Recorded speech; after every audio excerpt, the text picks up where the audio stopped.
I'll fight.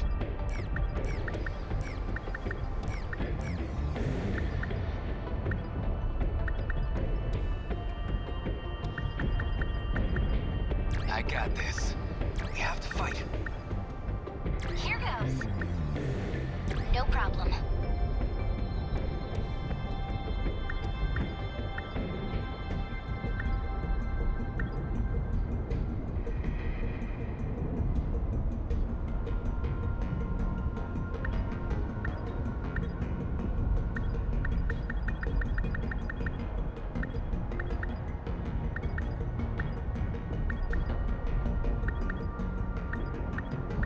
I'll handle this.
Time for video games.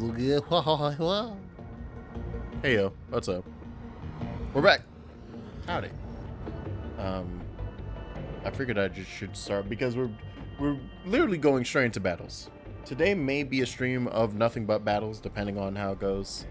Like I mentioned previously, I don't think I'm having too bad of a time, so I'm not too concerned about this, but we shall see. I forgot to unlock. Damn. I knew I should have spent those points.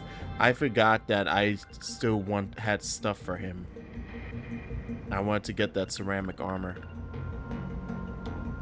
So, since we can't do that, we're gonna have to pump that up. Should I leap attack? Actually, no. You know what? Have a single defensive. Let it rain hell upon our enemies and prevent them from raining hell on us. Okay, so yeah, Hijiyama is still very forward in his build. It's very much a he hits things, don't hit him, please, thank you. But yeah, the counter build would have gone really much better if I actually gave him the ceramic armor. So that is for next time. That'll be for literally the next fight. Yeah. I'm good with this. And we just need Hijiyama on the strike team, and then none of the Sentinels can get immobilized. Good enough for me. Okay. Let's see what we got.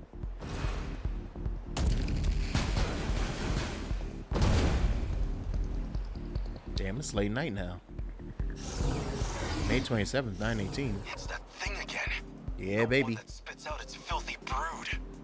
What a Judging way by the to data say we that. got earlier, it's not the same as the RPF we fought before. He really is from the Looks like its 40s. design was improved too. Back in 2064, we didn't have to deal with those. What do we know about this kaiju? Any extra intel could help here. I saw this in the files on Shikishima's space initiative. The RPF was made for deep space exploration. Yeah, baby. It's the ultimate manufactory. Its nanomachine forge can handle all steps of production, even raw material synthesis. It's Damn. an auto-propagating machine that can generate near-endless copies of itself. Damn. A true monster. So we need to murder that first. Got Be it. careful. Those minor kaiju are new models too. Oh. New models of what? Hey, a second. Also, I love you came in with your jamming emote, and I've just been doing this the whole time. Like, while my camera was off, I was just here. Alright. Let's do some damage, shall we? Oh, I have a good collection of people because they all power each other up. I forgot that they have skills that, like, enrich each other. You want to just pop Missile Rain from now? You just want to... No, it can't reach. It can't reach yet. That's fine. I was gonna say, where's Goto? My number 4. Backup deployed. My Generation 4 man. Let's go. What now? Alright. I mean, yeah, plop that bad boy here. It looks like for the most part they're gonna be coming from that direction. I need you to start moving. I need you like here. French Wonder Man last night, it was pretty alright. That's all you feel? That's fine, yeah. That's pretty alright, right? That's pretty good. I would put it a step up, but that said, I don't know if I mentioned my ranking. I was like, I really enjoyed Wonder Man. Loki's still my favorite. Feel like it could have been 2 episodes shorter personally. What 2 would you have cut though? Would you? Because if you're gonna say the Doorman episode, I'm not gonna agree on that. The Doorman episode is pivotal to the entire plot. It's like the raison d'être of why Wonder Man has to deal with the nonsense he's dealing with in Hollywood. And I also really like that episode. Oh, hold on.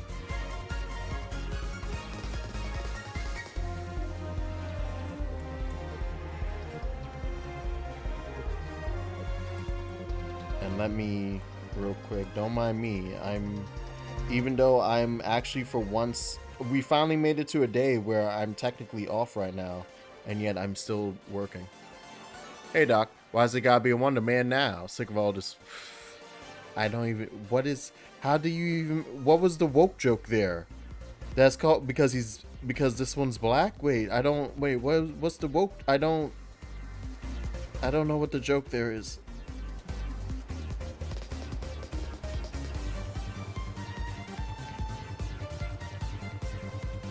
Not saying that you're, I'm not even like actually fully arguing against you even a second.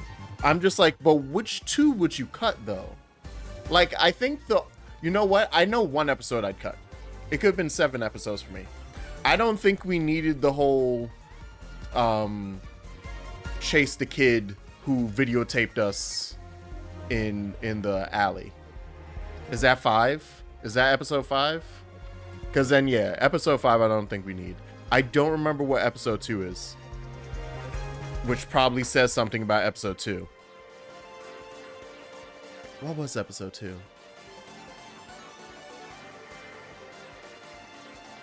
Okay, episode 5 was the chasing kid one. Okay, so yeah, I agree with you on that one. That's the one I will cut, and episode 2 was the self-tape episode.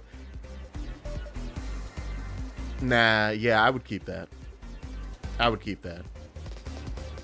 Only because of, similar to how I feel about Doorman, I think keeping episode 2, even though it feels like fluff, it's very like pivotal to the state of mind that I think Simon's in, and just like showcasing like this is what it means to be a fucking regular human trying to get into acting. Like, that's what it looks like. That's the dumb shit he has to do on a daily basis just so that he can... Oh, that, and because we get a wonderful cameo from, what's his full name? Joe Pantoliano? And I think that's just funny. I just love... I think that entire part is funny. And then for it to have the moment of being like... Because isn't it that episode that... No, it's not. Well, it kind of is. That's like the first time where Trevor, Ben Kingsley, is like... Reason is acting is a calling. because Joe was like, "Ah, it's a job. You just get through it, and then you move on to the next job." And then they had their little moment. It's like, that's kind of like the theme of the show. So like, episode that is theme of the show, I'm like, yeah, nah, keep it. I think introducing the doorman thing was nice, but I feel like they could have merged it with episode 3. Okay, so I see your point there. Just like pacing wise, that could have been one episode. So not removing it, just truncating it and shoving them together. Okay, I feel that. Okay, so I feel that. I know nothing about Wonder Man. I just assumed it was a Wonder Woman spinoff. No. Wonder Man is a Marvel thing. Also, I should be playing this video game. And unlike when I'm doing the story stuff, I should be able to actually pay attention and do this fight while also talking nonsense about Marvel for once. Like any other punks. I have so many walking fuckers. That's so funny. I have too many people who just walk. It's gonna take them 5 business days to get where they need to go. Number 10, moving out to me. Let's turn this around. Do I have anything else to... That'll do. Did you already spawn a new one, you fucker? Or is that a new one landing? This is not armor piercing. Yeah, that's a fucking... You spawned a new one, you little shit. I'll show you. Was that okay? Score! I love 2 railgun shots. Okay.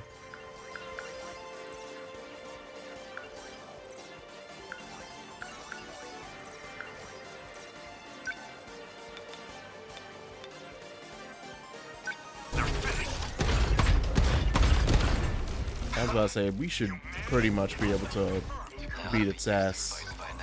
You stay there, actually. You're gonna stay there. Damn. Hold on.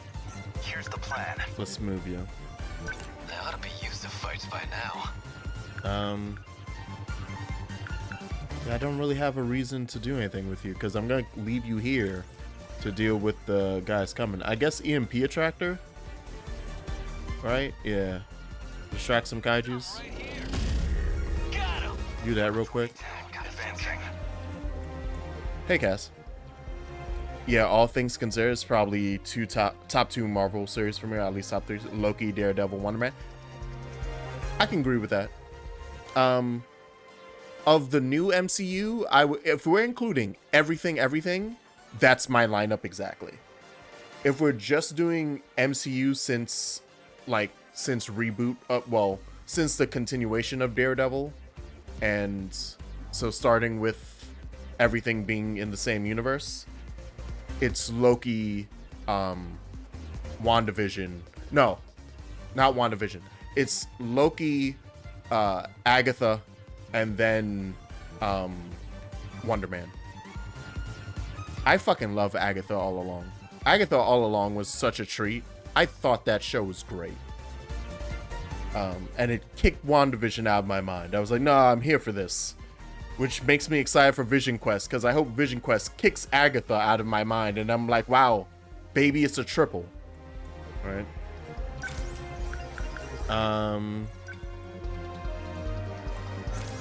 Yeah, we really... Actually, no, you shouldn't move yet. Because I'm going to need you over here. Oh, and I see them popping up in the northeast. I'll make it work. Alright. Feel free to continue. Oh, shall we just... What if I just... bash y'all the fuck in? Next move. He'll get there eventually. Don't worry about it. He'll get there eventually. I want to do this. Locked on. That's that. Wow, they're all armored. That's crazy. Let's see. Falcon and Winter Soldier ride at the bottom where it belongs. Nah, that's Secret Invasion. That's Secret Invasion. Yeah. See? There you go. And you forgot about that one. Yeah. The ones that are erased from your memory, which should be 1, if not 2 of them, those are the ones that belong on the bottom. It's a conundrum, right? Because you don't remember them. But I guarantee you, if I put you into like one of those hypnosis states and said, remember, all of a sudden your mind would flash and be like, it was shit. No, not the shitty shows. And you would start crying. You would start weeping in a mess on the ground. As you're like, why? Why? Not gonna lie, my interest in the MCU evaporated when Chadwick died. Oh. Yeah, that's sad. Oh, always remember Boseman. That's sad. Did you watch Wakanda Forever? I know a lot of people are like, nah, they should just recast, but I find that a really touching movie. Like, and I also think it's really good. But even if it wasn't really good, I just like that, like, nah, pretty much like the entire lead cast of that movie was like, no, fuck you. This is a memorial. They just forced Marvel to pay for a memorial movie to their friend. And that by itself is enough for me to go like, all right. If nothing else, props to you for forcing Disney to pay for like a send-off to your friend, regardless of like its connection to anything else in the MCU. You were just like, no, just like, now we're not replacing him. Shut up. We're going to say goodbye and you're going to pay for it. I'm like, yeah. Never saw Wakanda Forever. Didn't hear good things that time. I don't trust any of the people who said that wasn't good. I'll outright say that. Full with my chest. I don't trust a single person who says that Wakanda Forever wasn't at the bare minimum an 8 to an 8.5 out of 10. At bare minimum. Oh, I have another thing. Hold on. Why is it as I try to free myself from the clutches? But I have to respond to these because it's like add-ons for my nurses. So if I don't send it to them, then they're just not gonna, they're gonna be shit out of luck when they arrive to a facility.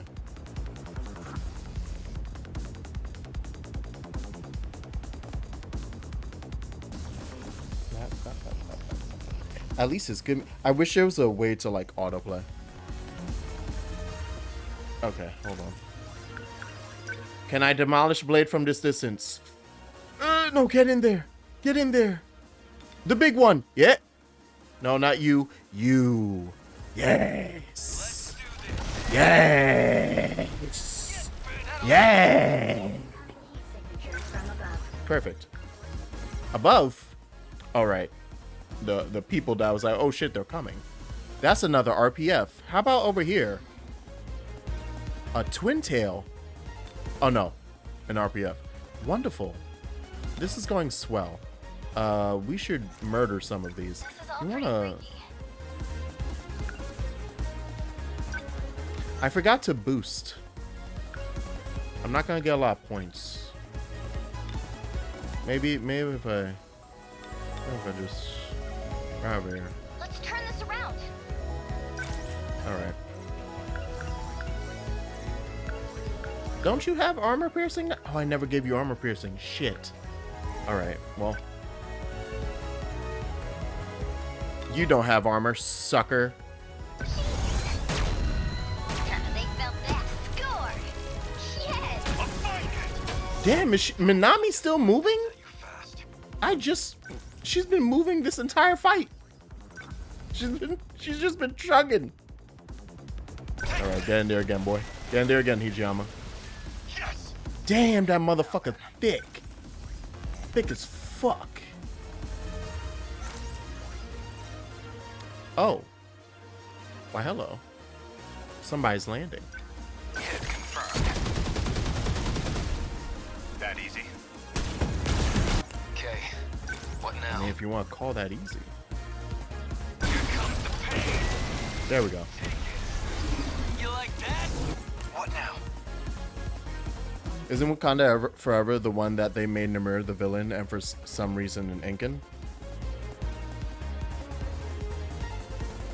He's technically the villain, yeah. But not really. He's like the villain in terms of like, do you want me to, because y'all don't care about the movie. So do you want me to just spoil it? I assume anyone who cared about Wakanda Forever watched it. Or I could just, or even without spoiling it, I could tell you like the actual villain. Which is part spoiler, but part not. Doesn't really say anything about the story. It's just like, oh, there's something else happening. Goddamn. You're good for spoilers? I'll wait to see what Cass says. Can't mess this up. The real villain is Disney? Nope.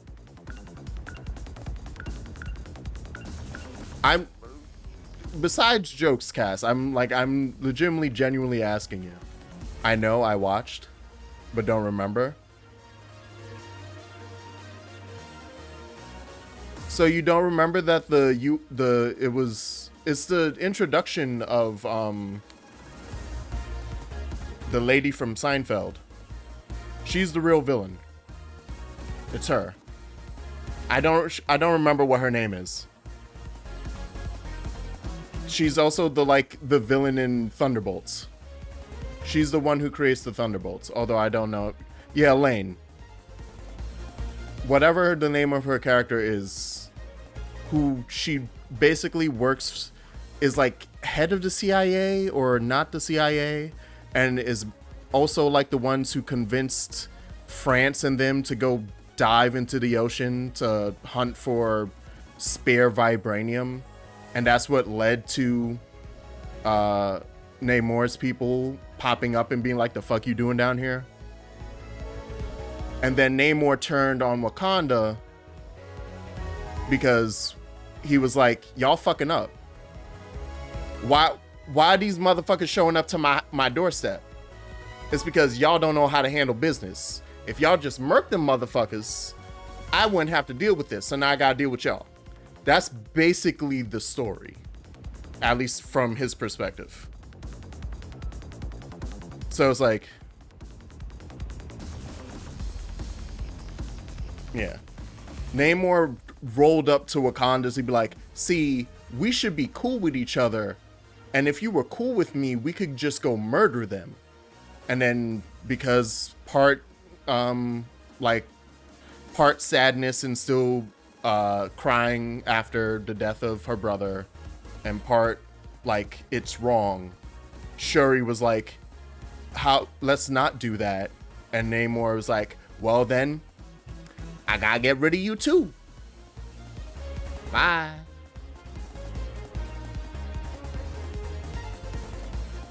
Your complaint is different from most people?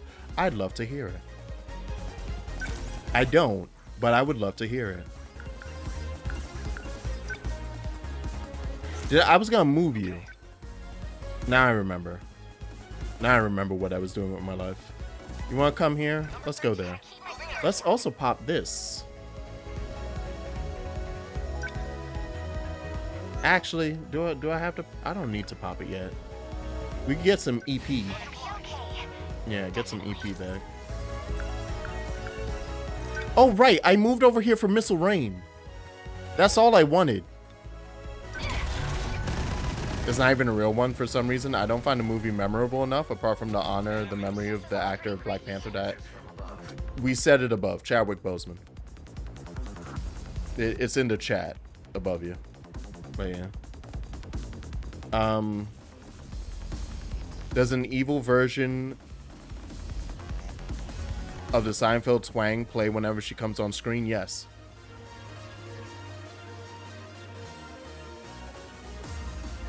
Yes.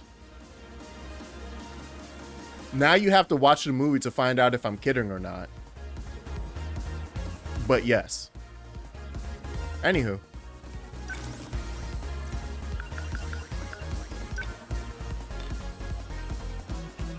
Alright, this movie's goated. Amazing. Damn, that's a straight line of death. Sick.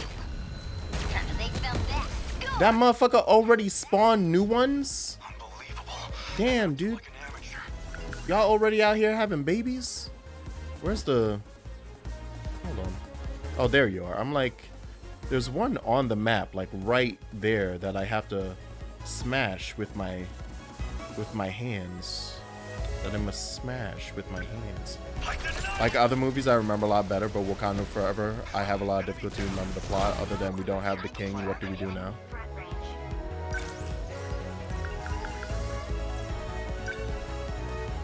Backup deployed. They ought to be used to fights by now. Yeah, sure. I don't know where to fall in terms of like how much you remember a movie sometimes outside of it, and like where to place that in my score of it. Because some movies I remember simply for the attachment I felt as a child, like Rush Hour. There's no reason for me to remember Rush Hour.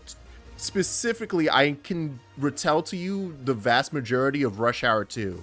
Rush Hour 2, as much as I love it, is not a good enough movie for me to be able to recount to you the entire story of Rush Hour 2. Right? So I just so that's why it's kind of like the same feeling of replayability in a video game, where like for the longest time people like outlets would score video games on replayability, and that would be like a huge, like a decent amount of weight would go on that, like how replayable is this video game? And then you see outlets being like, this video game has replayability of 3 because it's a single player narrative that like you literally play it once and you're done, and then you'll play it again when you feel nostalgic in 7 years. And then that tanks the score.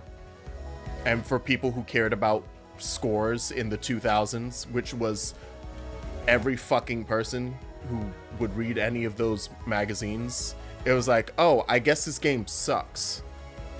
And then you just stare at them. Like that was a weird decision to make based off that. Anyway. But I do see your point. I find it more memorable, I guess, just because I also have a stronger attachment to Black Panther. Both comic books wise and also the movie. And that I have a stronger attachment to Ryan Coogler, the director. So I was like already interested in his work, which was Fruitvale Station. And had he filmed the first Creed yet? No, Creed 1 came after this. But like that added to my being like, oh, Ryan Coogler is sick. So those two things combined, it was like I was ready for Wakanda Forever, and I think that's why it sticks in my head. Did he talk about how fucked up it is that he disappeared for 5 years during the blip, came back, and then almost immediately died? Yes. That's like a heavy focus. We haven't gone to the movie with prejudice, so it can be an influence, but first Black Panther was amazing. Maybe. I don't know. Did you go see Wakanda Forever like after seeing a bunch of people being like they should replace him? And did that have like an effect on how you felt about it? I know that can happen to us sometimes, right? And not even suggesting that that's what occurred right there. But I think I talked about this actually on stream, where I was like, I hate it when I read a review for something before I go see it, because sometimes I do understand that my feelings get influenced by it, and then I get convinced by the review for various reasons. Like either I trust that person's opinion like already, so like I give it weight, and then so it shouldn't be a bad thing, right? But then I go into the movie and I just have all these preconceived feelings of like, okay, this is how I'm gonna feel about the movie. And not to be like one of those people who's like, oh, critics never listen to them, because like I said, it connects to the idea of like listening to an expert in their field, like a scientist. Like, no, don't just disregard the thing said because you're like, I have to experience it myself to understand. No, if a person who's really has expertise in the field is like, okay, this thing sucks for this and this, or this is how this thing works, it doesn't work like that, you can give some credence to that. Don't go pick up the fucking beaker yourself and go, I'm gonna make chemicals. You're gonna blow yourself up. Stop it. But on the same hand, or like on the other hand, I'm like, I'm trying to come up with a concrete example, because there was something recently that, oh, I guess the movie Wolfman is a good pointing out thing. I really like Wolfman, like the newer version of Wolfman that came out like 2024, like 2 years ago. I really like it. Go look at the Rotten Tomatoes aggregate for it. That shit split right down the middle. And then we get into a conversation of like, oh, things that are, oh God, that are, I guess, controversial is the word to use there. Polarizing is a better word. Stuff that's like polarizing is like, well, that's what it was meant to do, because the aggregate split right down the middle. It's like 50 something last time I looked at it. And I apparently fell on the 50% that really liked the movie. But it was weird. Like, that was a moment of, I'm really happy I didn't listen to, because I saw a couple of reviews, and it's like reviews I've read before, of like from authors or critics that I've read before. I was like, oh shit, they despised this movie.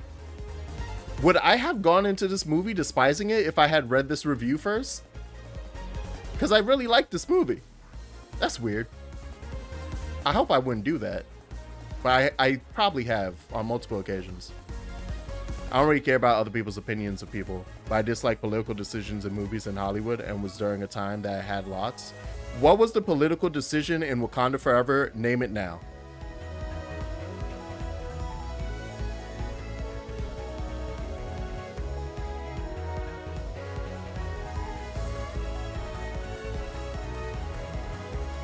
Are you going to state turning Namor and the people of Atlantis into like native, like indigenous Mexican people? Well, that's not political. Wait, what? I hope it's not that. What's the political decision in Wakanda Forever? The era of Girl Boss? This came out like 3 years ago. That's past the era of Girl Boss. I'm not asking you for your feelings about life in general from the last 20 years that you've existed. I'm asking you about Wakanda Forever, dude.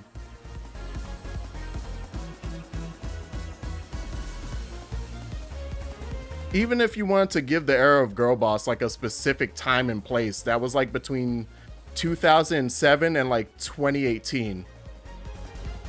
And Black Panther 1 came out during that. What?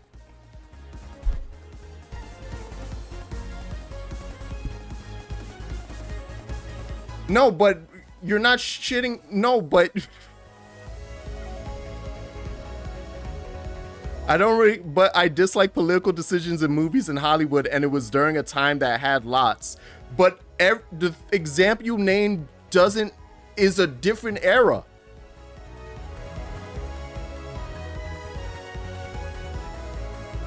You're just assuming that the reason you didn't remember the thing is because it must have had some type of political decision or related to some political decision that you don't like? Probably. But you don't remember what it was.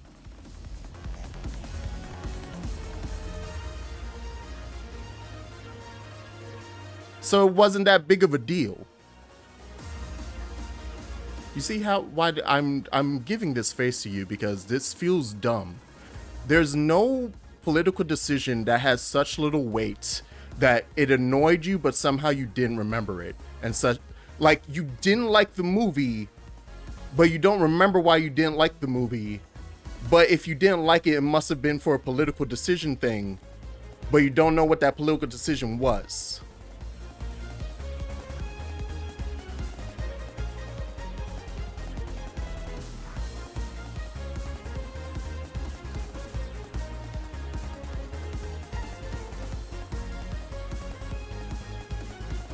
Alright, I'm gonna play this video game now.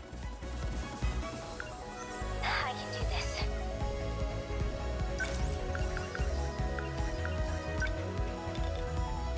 Watch this. You love the Ace Attorney. You love the music in the background as I'm just like, What to do?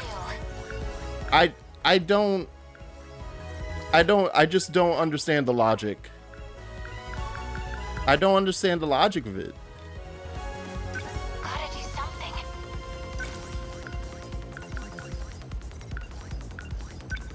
Now we can miss away. Oh, there's like a whole group of enemies that I'm just ignoring. And I'm just now realizing they're like, oh, what's happening over here? What y'all do? Oh, y'all just making shit. Oh, y'all just blowing up city. Well, shit. I should do something about that. We should do something about that. Number 12 moving out. They're like any other. Missile Rain is keeping me safe. We should do something about I'll that. try. Actually, you know what? You They're come like over here. any other punks. You murder this. Here comes the pain. It's a possibility, man. That's all. My bottom line is more of I didn't find it as memorable as other Marvel movies. If it's so good as you're saying, it either didn't click with me or I've gone with prejudice.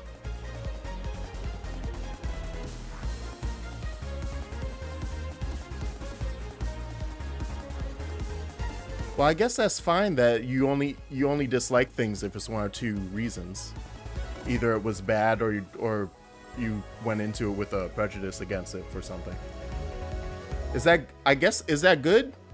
I guess that's good. Is that a good way to live life? I think sure. Yeah. Actually, yeah. Like I dislike this thing. Why'd you dislike it? Oh, either I disliked it because it was bad or they agreed with people I don't like. Alright.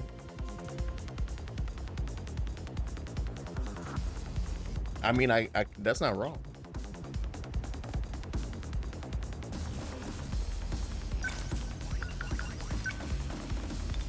I need you to shoot and do a murder. Good. How's that? What now? I need you to shoot and do a murder. That hit. Come on. Okay. Who'd even get? Who got hit? Who got hit? You hit this one. Take it. Good. You like that? Good. So, what's my next move? We will not allow them to repeat themselves. Thank you. I'll show you. Oh wait, I missed tangentially related, but I like how every single Star Wars movie, except maybe the first one's divisive, but Rise of Skywalker is universally hated. If I really dislike something, I remember why. It's probably more of a neutral 6. Okay. I don't oh, and this is when we come back, I guess, to scales. Netflix Death Note you hate with a passion, so you remember all of it? Yeah. I think this is why I hate scaling. Because, like, in my head, I'm like... Actually, I guess, yeah, no. I don't remember 5s. So if I felt something was a 5, like an actually, like, down the middle average. But I think that's what I say in my head, because I go with, like, 5 is average. So if it's super duper average and nothing to talk home about, then yeah, I don't go home and talk about it. I forget about it. So yeah, if you feel like it's a 6 and it's the same type of feeling, well, okay. Gotta keep it together. You need more EP. Let's go, National. Delicious. Just watch. Get it. All right, friends, let's go murder the ones up here. Come with me. It's time for murder. 6 because that's the passable grade in college and schools. So that's oh no, yeah. That's the same thing that happens here. I just hate it because here a D is passing and a D is like 60%, so 6 out of 100, right? Or 60 out of 100, so 6 out of 10. It's the same reasoning. That's where the average starts. but I don't know if you guys over there do. The reason why I'm like, I don't like that in a, like that equating in a rating system is because, so then that implies that just like in grade school, when we go A, B, C, D, F, you just skip. Because the F is a 0. Or it's like equivalent to, like everything from 59 to 1 or to 0 is just 0 in our school grading system. So it's like, why the fuck did we even include the other numbers? That's getting into a whole conversation, argument about like grading systems in general. That's a whole separate topic of me just being ornery about grading systems for that reason. I'm like, yeah, but why? So don't fuck with the rest of that. Why is it there? Why is it a range if it's just equivalent to 0? Why even have the 1 to 5 part of a 1 to 10 scale if every video game outlet known to man is never going to use 5 through 1? And then every now and then you get an IGN 3, and fuck it, they might be super wrong, like God Hand, but at least they used one of those numbers. At least they used the fucking 3. They're super wrong about giving God Hand a 3, but at least they fucking used it. And that's the madness that I feel at all times in my heart. You're just gonna move. Fly your ass over here. I don't got time for this. Bring your ass over here. They're like any other punks. Everybody walking over. Everybody's gonna go say hello to the new neighbors. I didn't know. I just accept grades of letters of Americans. Like, man, they use imperial shit. Don't need to make sense. Yeah. Yeah, no, none of our measuring makes sense at all. Number 13. What's next? Oh, I'm in. Guess what, guys? It's time to die.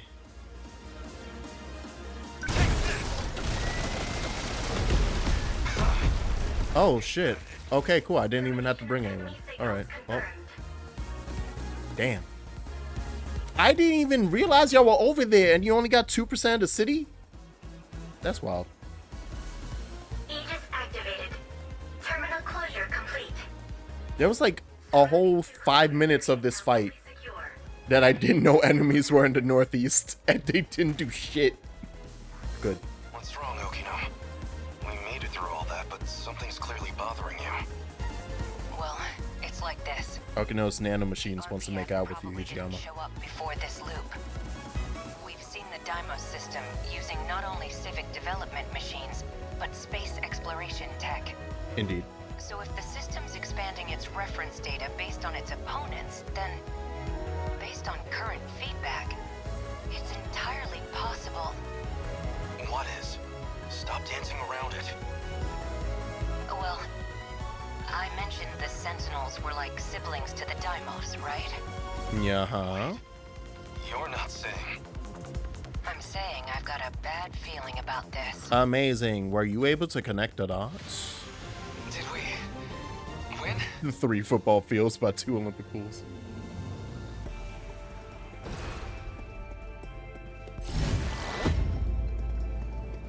Oh, he's fine.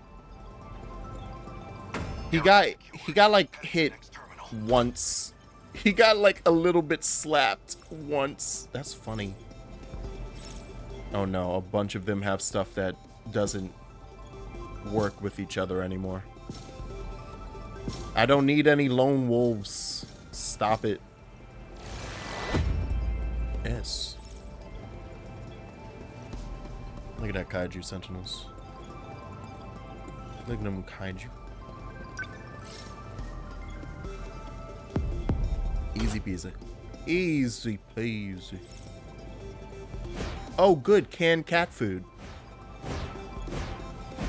Oh. Oh, we eating good tonight, boys. Boys and girls, we eating good tonight. Oh, my God. Oh, my God. I'm opening shit I don't need to see. Fuck a wave. I gotta look at some mystery files. Fuck a wave. Hold on. 8. I'ma open shit. I'ma open fucking pills. I'ma open ampoule. Second generation Sentinel armament fires off 8 consecutive rockets from the shoulder-mounted missile pods. Yeah, alright. I'm gonna open up passageway. And canned cat food. Kami is the cat food that Megumi Yakushiji buys for Fluffy. A luxurious cat food that only uses white tuna. Canned cat food that Tsukasa Okino buys for the stray cat Shintaro. Shintaro keeps showing up at Sakura High School ever since Okino fed him one day, so Okino starts bringing the canned cat food for him daily. Using all the locations. Yeah. I'm gonna use it on fucking Japanese history book. I actually don't know what. You know what? Fucking track members.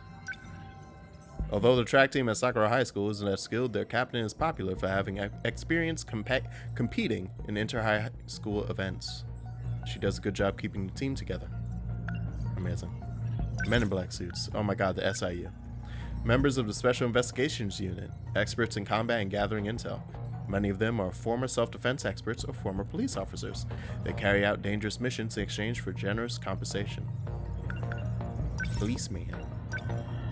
An earnest policeman of the Kamizumi Police Station, Community Affairs Division. Are you competing? Yeah, who are they competing against? What? Are the sectors competing against each other? They never questioned it when girls dressed up from World War II show up to the track meet. It's just, oh wow, they really like the old school suits, yeah.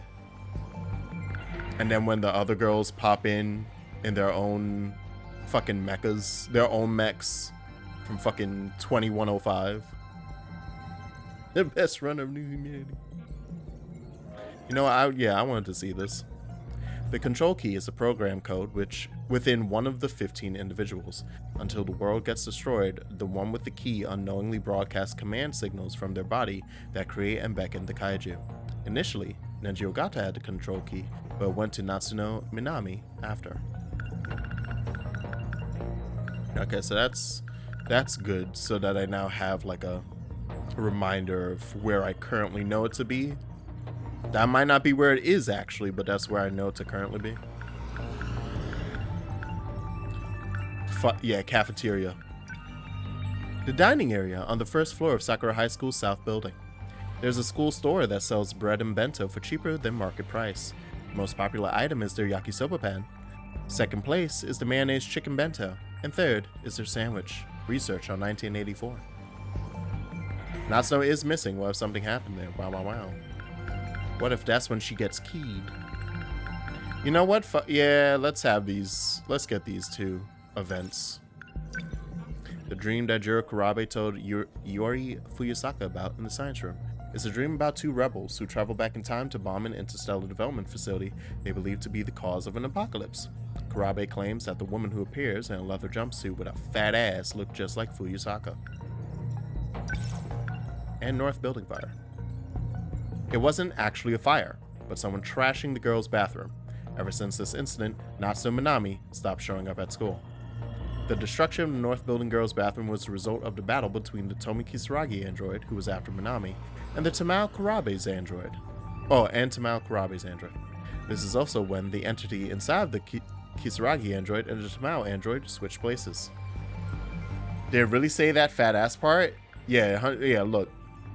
Kurabe claims that the woman who appears in a leather jumpsuit with that fat ass looked just like Fuyusaka. See, it's right there. Oh, you see it? Yeah, it's right there. And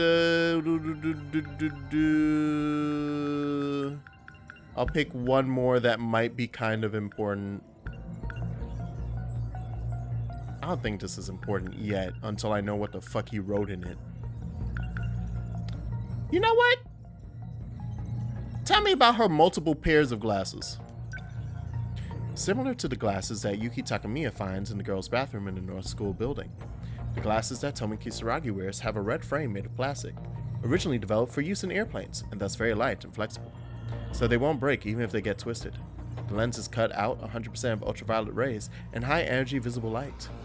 Takamiya thought that Kisaragi, who has the same exact glasses as the scrap pair she found, might have something to do with Natsuno Minami's disappearance. Wow. I've learned so much today. We've learned so much. Now it's time for fights. Why does it have so much information? Who has the glasses? Listen, somebody, like several people at Vanillaware obviously wear glasses, and someone became a real big glasses nerd and said, let me teach you about how glasses were developed. I think the thing about airplane materials is true, like of current glasses. You can obviously twist them and snap them, but there are types, I'm pretty sure there are manufacturers for glasses that like use the same type of metal, or like the same type of not welding, but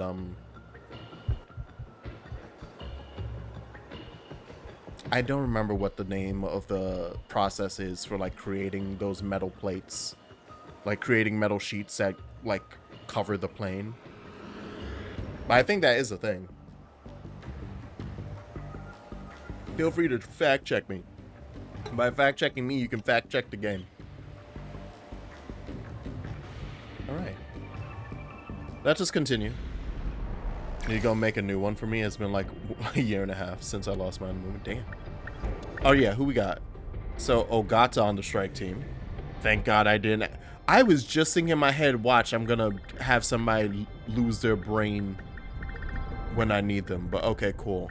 So we can keep Ogata and then maintain the terminal defense. Oh, and G molars. Okay, a lot of ground things. I mean, everybody tired. Look at this. Everybody tired. Ooh. Before I forget again, the whole I was building you up to be Interceptor Queen. We should do that. No, but where are you? Where are you, Ogata? No, it wasn't. I was gonna give you. Let's just do that from now. He's not in this crew right now, but let's just do that. I need that. Oh, and then I need to find a place to put it.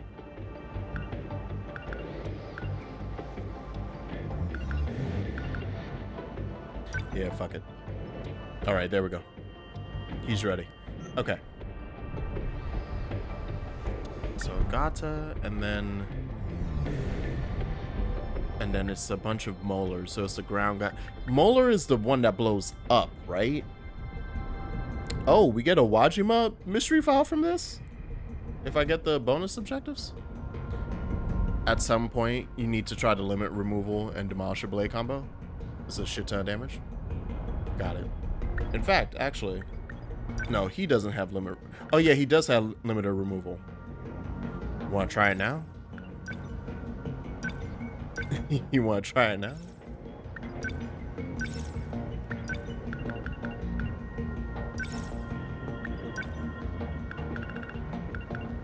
All right. We're going to try it now.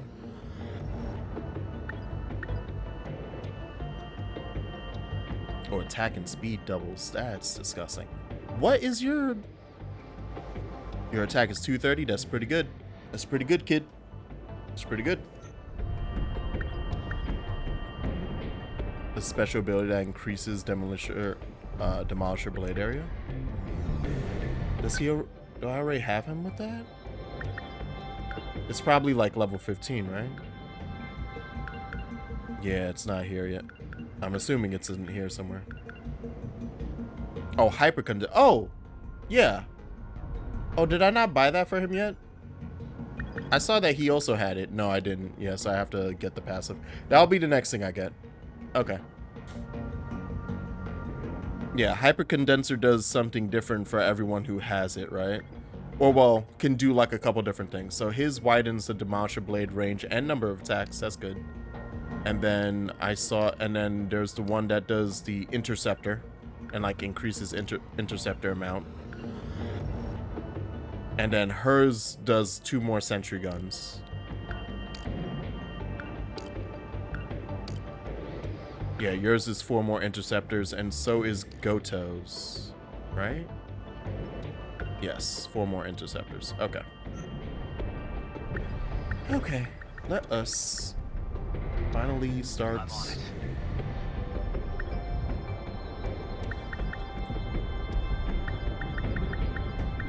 I'll go. Let's bring some flyers in. Let's roll. Shinonome, your brain is broken like 24/7 anyway, so get in here. Moving out. And then Miura can hop in. Okay. Good enough for me! Yeah. Ooh, ad starts in 3 minutes. Can I beat this in 3 minutes? The answer is no. I should just hit the snooze button. Hey, Amiguchi. I'm gonna hit it once to Kinda give me brings 8 back some minutes. Memories, huh? It's like our brawl on the big bridge. Oh yeah, when we threw down with those Curry High punks. Ogata only thinks in fights. Like, all of his memories are fight-based. We all had to jump in the river to get away.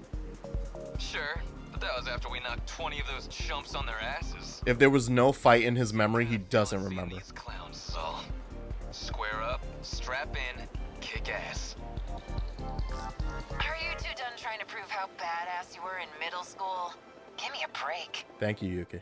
This coming from the leader of the Suzu High Girls? Good call out, Ogata. They're here. As moving as this nostalgia's been, you need to stop wasting time and start wasting Kaiju. The hell did you Alright, say? cool guy. Hey, asshole, get back here! And we got him to fight. Fights in our own squad. What? You're not gonna stop him? Ogata's fine. He got up in my face like that when we first met, and now we're cool. Let's go. She was just like, that's just the type of guy he is, man. That's just what he's like. Sometimes he just gets up in your face and spits in it. And then you're just cool with it, man. He's like, what? Huh? Who? I'm gonna let this one. No, I'm not. I won't give up. Bring your ass over Number here. 23. No room for hesitation. I can help. What? I'll try. Are we winning? Number 20, moving out. What's the plan? How's the Sentinel? I won't give up. Let's do They're like any other punks. Yeah, you're gonna come over here. I need to think things. What's the situation? There's still hope. Okay. She was like, sorry, Yuki, I was distracted. I was distracted looking at you, Yuki-chan. Jesus Christ. I'm counting on you. Number 10, moving I'm out. getting movement. Winning? Wonderful. Try this. Nailed it. Oh no, crap, they're targeting me. They're on me. Okay. What now? They'll be fine. They'll be fine. Why am I like stuck on the road? Oh, there's a dude in my way. Oh, I see. So let's do that instead. Die already. Get out of the way. Got him. What to do? Gotta make a good impression for Yuki-chan. He's saying that inside of her closet. That's why the cops are here. Okay, are they all gonna be... I'm cool with that if y'all all gonna be like southeast of the map. What's the plan?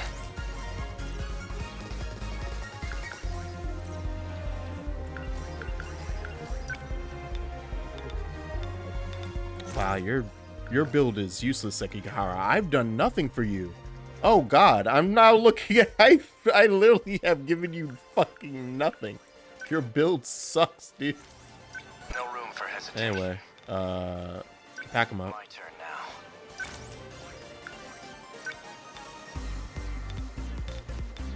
Fall. That work? Next. Warning. Daimo signatures identified. Oh, that'll do it. That'll do it. That's a problem. Multiple G-Mullers engaging Southeast. I was wondering. I was like, I haven't seen the G-molars. Coming. That'll do it. Keep on fighting. What's our plan? Within enemy threat range.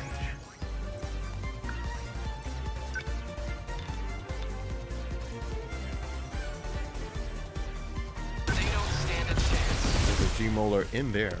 It's armored up. Enemy signal terminated. Put on a show for you, John.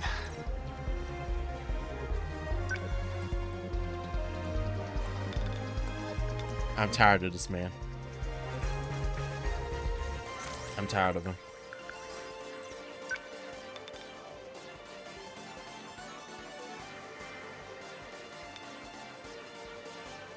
Don't miss. Bullseye. I got him. They ought to be used to fights by now. Hop on in. Enemy signals detected. They are not dead, and that upsets me.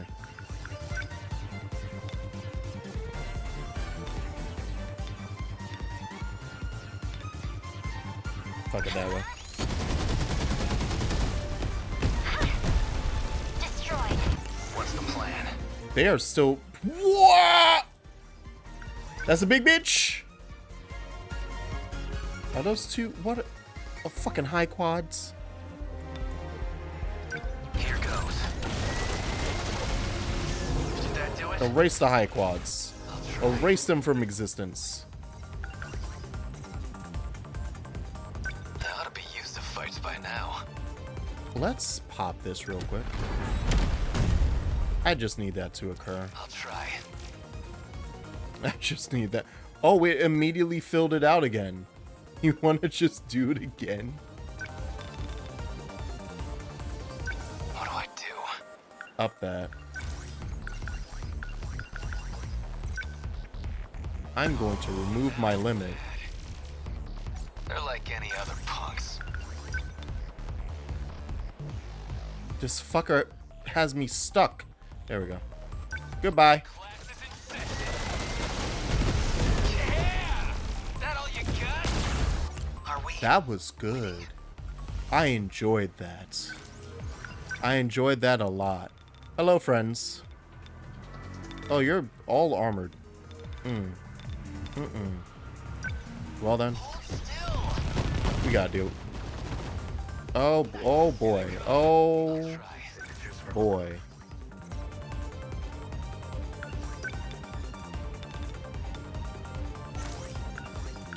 Can I even get to them? I can't, right? Because they're out of, Oh, I kind of can? Okay, we need to move you. I need you over here to do the wildest shit. Oh, Gata, you're about to do some dumb shit. I hope you're excited. Oh, they're landing over here? You fuckers. Alright, go over here.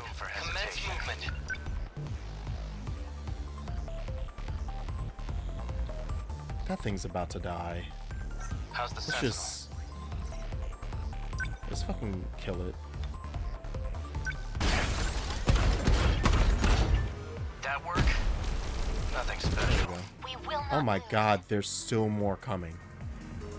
Jesus Christ. Take that.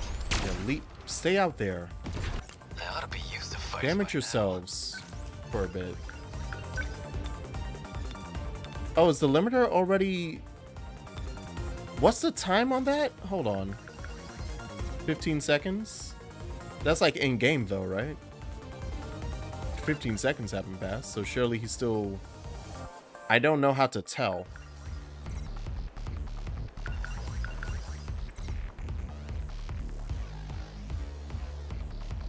Yeah, unfortunately I have no idea how to tell on the thing, on the screen. Chew on this. Get bent.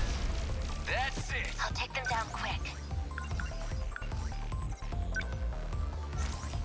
I need to think. Yeah, we're gonna bring you over here. Yes, beginning movement. Did more just fucking land? Hit the ones in the back. Here goes. Hit the ones not armored. We should probably get out of here. Signatures from above. Oh, hi friends. I brought someone for this. You're How was that? Damn. Okay. How y'all not What now? dead? Well, you see, Ogata. What now is that I just keep sending you deeper and deeper in, and you erase enemies. And I have you erase enemies as they appear. What's the situation?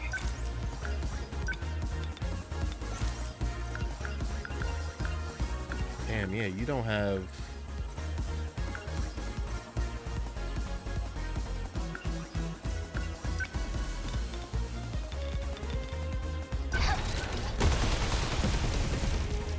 Got that one. Enemy destroyed. Better put on a show for you, Kajan. Oh my god. There's so many. My screen is full of enemies. Got it. They ought to be used to fights by now. Just get in there. Just get in there. See? Target on my back here. In enemy threat range. Yeah, we're usually in enemy threat range. It's fine. I've got you now. Got it. Oh, I didn't break through. I didn't break through. Oh no. Oh no. Oh no. Oh no. That work? How many left? Here. Enemy on the move. Signatures from above. Oh, you need to... Remember, Sir, I need you to move. I have somehow placed you in a terrible location. Right ahead. target confirmed. Did I get it? Yeah, erase all those enemies. I'll try. I basically have these two at the fucking over here on the front lines, being like, punch, punch. Take it. You like that? Target number 14 within enemy threat range.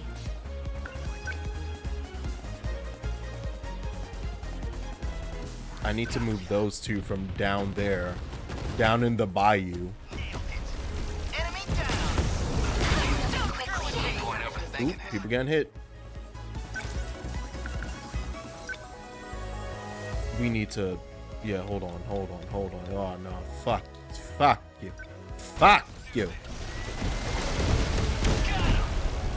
Erase them. What's the plan? How's the Sentinel?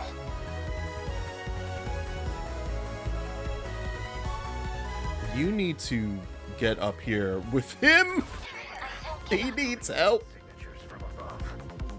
No more heat signatures, please.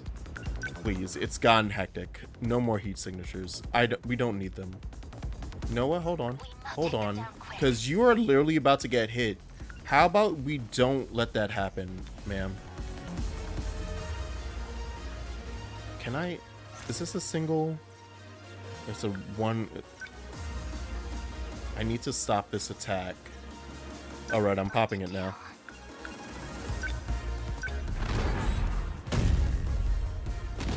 We must And win. we're clearing some enemies away as well. So that'll help. I can help.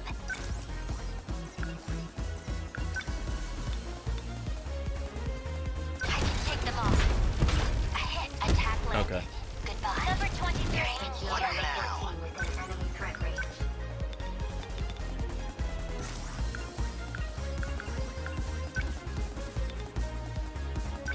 Here goes. Bullseye. Oh no, you don't. They're like any other. I need y'all helping each other. I'm gonna move them away because I need you to come up. We need to deal with this. You need to deal with this. Back down. Do I have a use left? No. I was like, why is he even showing me max? Like I can do anything with that. More armored. Christ.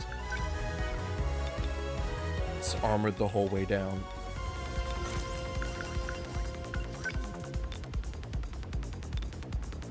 They don't stand a chance. Take that. Threat suppressed. We must survive.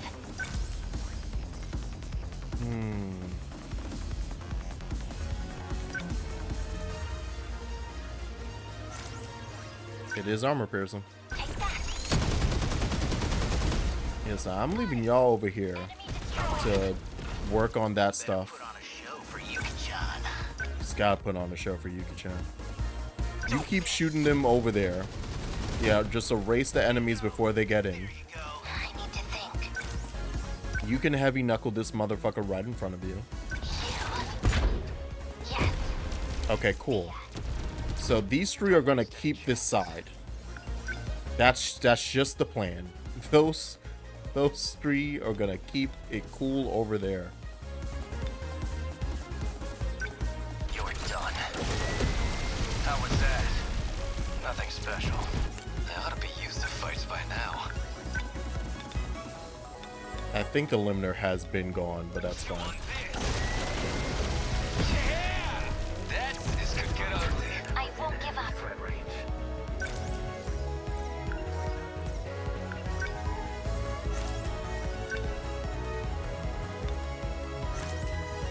Yeah, no, you continue.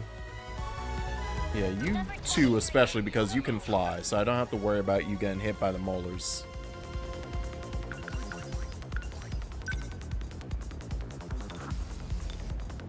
Oop, they aiming for my boy. Here we go.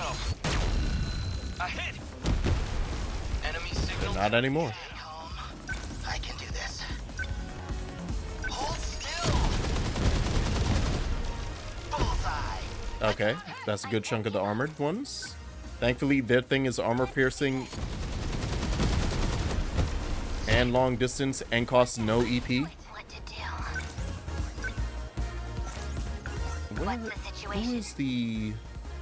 So actually, you can now come here and yeah, because what's happening over here? There's this random enemy that I'm like, what are you doing, sir? Sir? Let's do this. Where are you headed? Where were you headed? No room for hesitation. You get back here. You get back here and take your lumps. Take this. Did that do it? Next. Alright. We're good. We're good. They ought to be used to fights by now.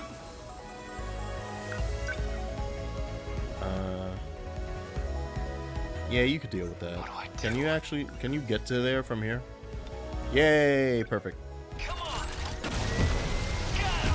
So now it's just the ones in the corner who aren't getting inside. So we're just gonna keep shooting them. Gotcha. Perfection. Bingo. Enemy down. Don't let up. I need to think. Don't waste any chances. What's the situation? What's the plan? I just need you to hang out. No room for You hesitation. can hang out. Yeah, I was just waiting for this. Okay. Goodbye. And that's the map. I did it. Alright, I think we should be good. Yeah, I'm pretty. It was Ogata and then 70% for the terminal, which we had 100%. So Aegis activated. Terminal closure complete. the city got a bit messed up, but that's fine. Surrounding 2-kilometer area now fully secure. Ending tactical analysis. Also, the ad happened during that, huh? I completely Hard to get the upper I hand did when not their make the numbers time keep on that. increasing so fast. Any units equipped with EMPs should fire at will. That electromagnetic pulse will slow them down. EMP. Is that what this clunky thing on my leg is?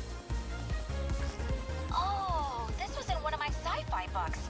It uses these big electromagnetic waves to take out electrical circuits. It's a tool made for localized operations. The EMP pulse is generated from the attached plasma dome. But the Sentinels are machines too. Can we afford to set that off near allies? Each Sentinel automatically shields itself when it detects an allied mech firing an EMP. Y'all need to explain to The enemies me need a moment to bring their systems how we back got online. this deep into these Temporary battles, effect, but it can still buy us some time. and y'all just learning about EMPs. That's the last of them, right? We need to have this conversation. We legit, seriously, pilots come together, team meeting, team group up in the 5 minutes between the next battle and this one. What do you mean you didn't know that you had an EMP ability? I think I equipped everyone with one. What are we talking about? Ooh, I didn't even see when Miura got hit. I'm sorry, Miura. Well, You don't deserve that. hope you're watching out there.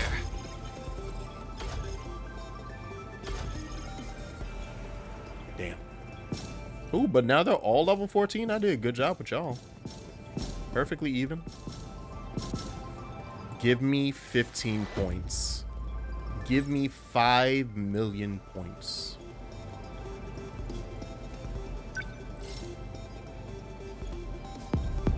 Thank you.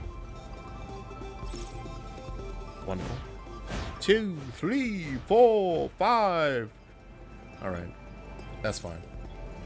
No. I have mystery points to spend. I'll have you know. All right. We got 5 points. I'm so rich. Oh, I was about to say I wasn't seeing any red. I was like, oh, wow, that's a lot. Jesus, that's so much. Officially called giant molar. 35 meters tall, massive kaiju with both incredible weight and power. This kaiju specializes in close quarter combat. Its thick armor makes it hard to take down with ranged attacks, like missiles and rapid fire guns. D-Series D800, large surface excavation unit developed by Shikishima Industries. It was built for the third phase of the terraforming project for the purpose of surface construction and modification. Built to withstand the extreme conditions of increased pressure and gravity. Has an outer hull composed of specially treated metal with an increased melting point. Possesses 3 articulated legs that allow for autonomous mobilization to any excavation site, able to perform for up to 180 days of continuous operation. Oh hey, side note, I think it's called Mickey 37. That was a fun movie. Go see that. Anyway, my brain just went there. I don't know why I was thinking about it.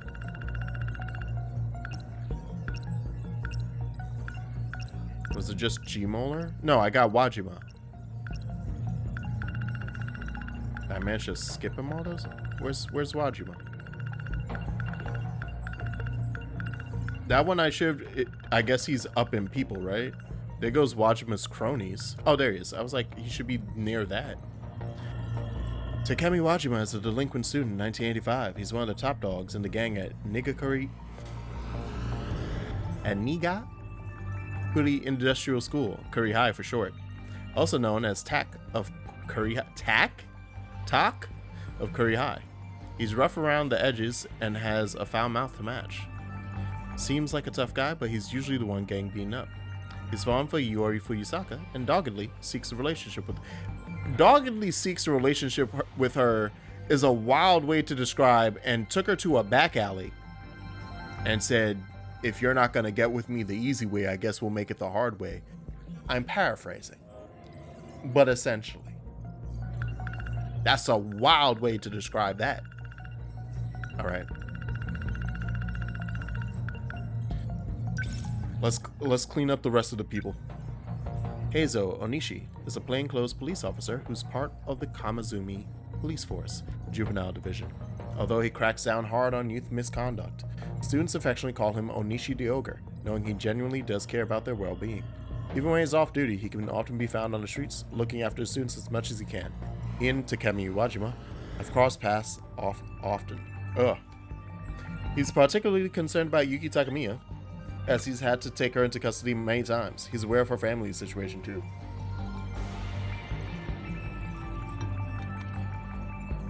And then speaking of that family situation, let's get Heita. Heita Takamiya is Yuki Takamiya's father, currently serving a sentence for assault and attempted murder. He's the only real family Takamiya has. For attempted murder? Oh my. Oh lord, oh my. Okay, now we have 3 freebies.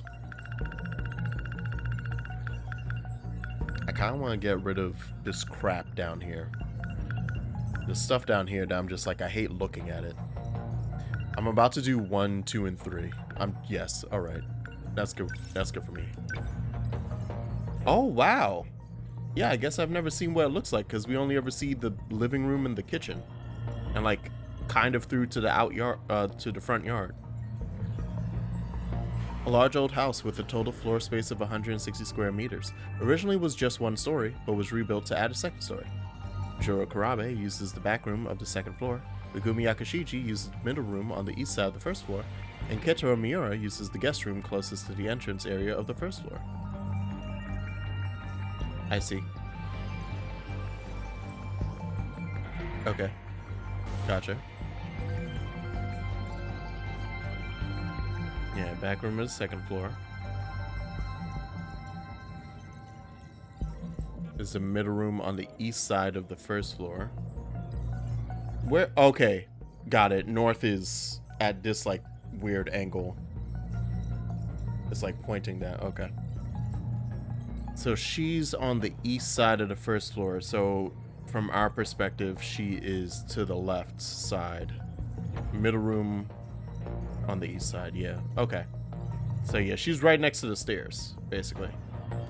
And Miura uses the guest room closest to the entrance area. Oh, and Miura's right next to her. Okay. And then Juro's the one by himself upstairs. Interesting. I say interesting, but he definitely did that on purpose. Goto's notebook. Notebook that Renya Goto always walks around with. Includes schedules, diary entries, investigative findings, issues, unanswered questions, and more, all written with characteristic conciseness and clarity. This is one of the birthday gifts that Goto was given each year by his father, but he only has a few more days before all the pages are filled. And then, history. A Japanese history book published in January of 1985. It contains Japanese history from the Stone Age up to the first half of the 1980s. Ketaro Miura reads this book in Shu Yamaguchi's room. Ain't no fucking way it has from... That must be the most single sentence about each time period for Japan. Because we were literally talking about the Sengoku period and how hype Japan is about retelling that all the time in its media. That alone would take up, if that history book was 500 pages, that would be 280. It would just be Sengoku. And then you get like 40 pages for the Meiji Restoration. Alright, back to battle. Time for a boss. Alright. So Goto has to be on the team. We got him rested up. And it can only be 4 strike members. Interesting. Interesting. Everyone's brain is exploding except my boy Hijiyama. Invasion ends here. And then we got a fly. Oh wait, who do we have? Sentinel Gladiator. Okay, and it's not gonna tell me about like flyers versus ground units, which I do not like. So we just need 2. We have big, strong, heavy on the dude. Big, strong, heavy on the dude. Yup. Big, strong, heavy on the ground. We have Goto. He's there. And then I just need something to round this out. I'll go. I'm ready. My turn. Fuyusaka. And then maybe a 3rd gen? Okay. Okay, got it. If it is a 3rd gen, it would have to be Kisaragi. Yeah, just somebody from each gen feels right for this. Now, before I do anything, though, like, why do I mistreat you, Minami, and fucking, Sekigahara in terms of giving y'all anything? Jesus Christ. Alright, you need more stuff, dude. Okay, recovery speed increases by 30%. Anti-ground multi-lock missiles. So it'd be good against air stuff. And a limiter removal.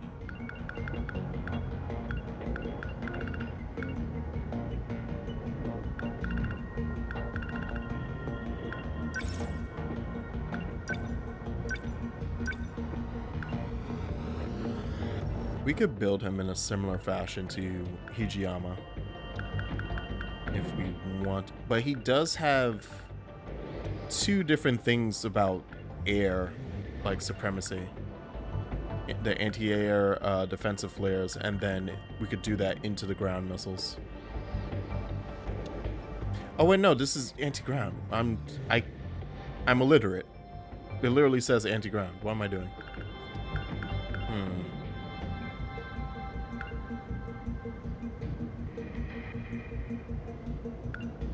I don't want to spend too much on you. I'm so sorry, Sekihara. That's why you're in this situation, because I'm like, I don't want to spend that much. I don't. We will upgrade these, and then we'll call it a day. It's Hijiyama,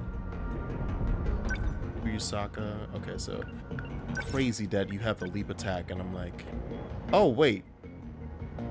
Oh, that was Ogata who I had leaping around. I'm like, where is it? It's not there. God damn it. Well, there goes those points. Tackle should get increased. Rush attack should get increased. You also have anti-air defensive flares. Before I continue,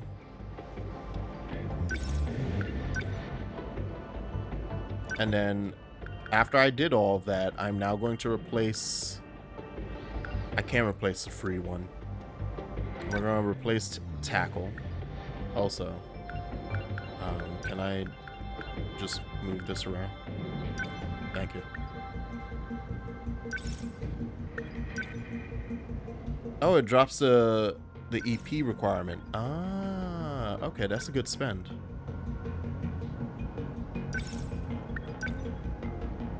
Okay.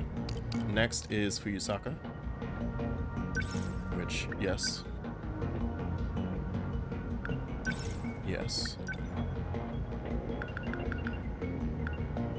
Oh, you have space for one more thing.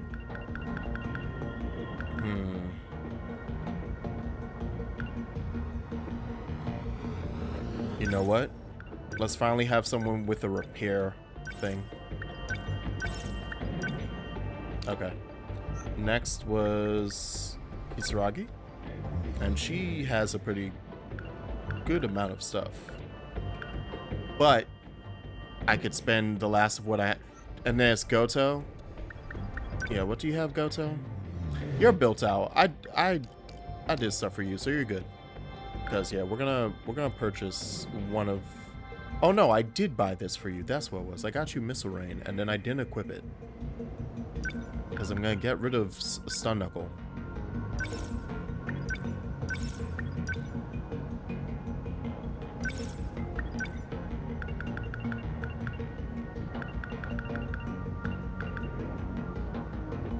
That said, she has like no... Does she have any armor piercing? No. So we might have to buy that ground hunter missile.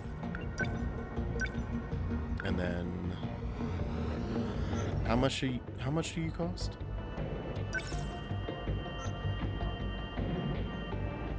I guess I'll see. 300. Ah.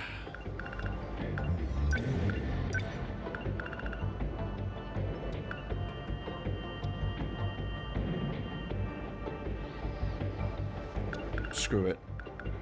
Yeah, nah, do it anyway. Do it anyway.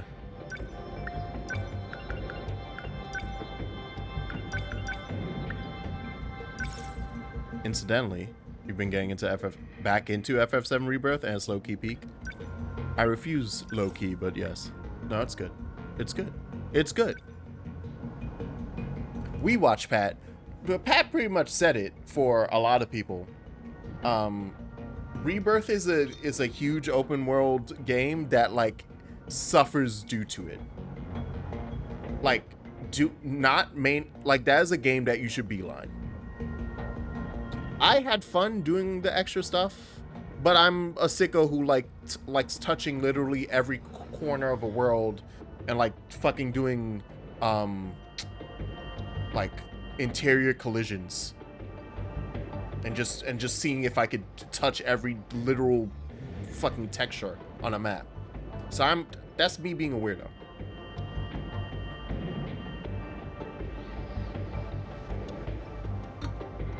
But it's a really good game. But it does like suffer from its length, its pacing, it has too much breath. Oh, you are doing everything? Damn. Okay, so yay, join the club. Yes, brother. Come with me. Join the club. Yes. Nah, yeah, I shouldn't say I love. I don't know where Rebirth lands for me.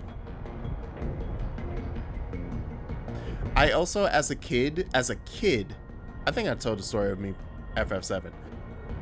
The first time I interacted with Final Fantasy VII was me watching my brother's friend play it over at either his house or when he's hang out with my brother at our house, because we're neighbors on the same street. So he was 5 houses down and that type of thing. So like I watched the entire game as a kid by him, watching him play it. And then it wasn't until like college, but like I didn't play it for myself until freshman year of high school, because that would have come out, when does Final Fantasy VII come out again? 97 or 98? Is it 98 with Super Mario 64? I think so, right? I think it falls into the like crowd of why 1998 was such a great year for video games. 97. Oh, okay, so I was off. So yeah, I was 6, so I didn't play it for myself in full. I played it a couple times between then and there, but until I was a freshman in high school. So until I was 14. So 8 years. But just all of that to say is like, I do have an attachment, but I don't have like a super strong attachment, because like I didn't experience it through my own eyes the first time, or like through my own hands the first time. I just watched someone else play and make decisions, and I don't even remember.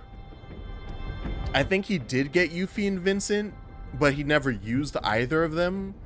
And I think he didn't like Yuffie, and I think he forgot that he got Vincent. He wasn't into the like, oh, emo boy who can transform into monster thing. Like he wasn't about it.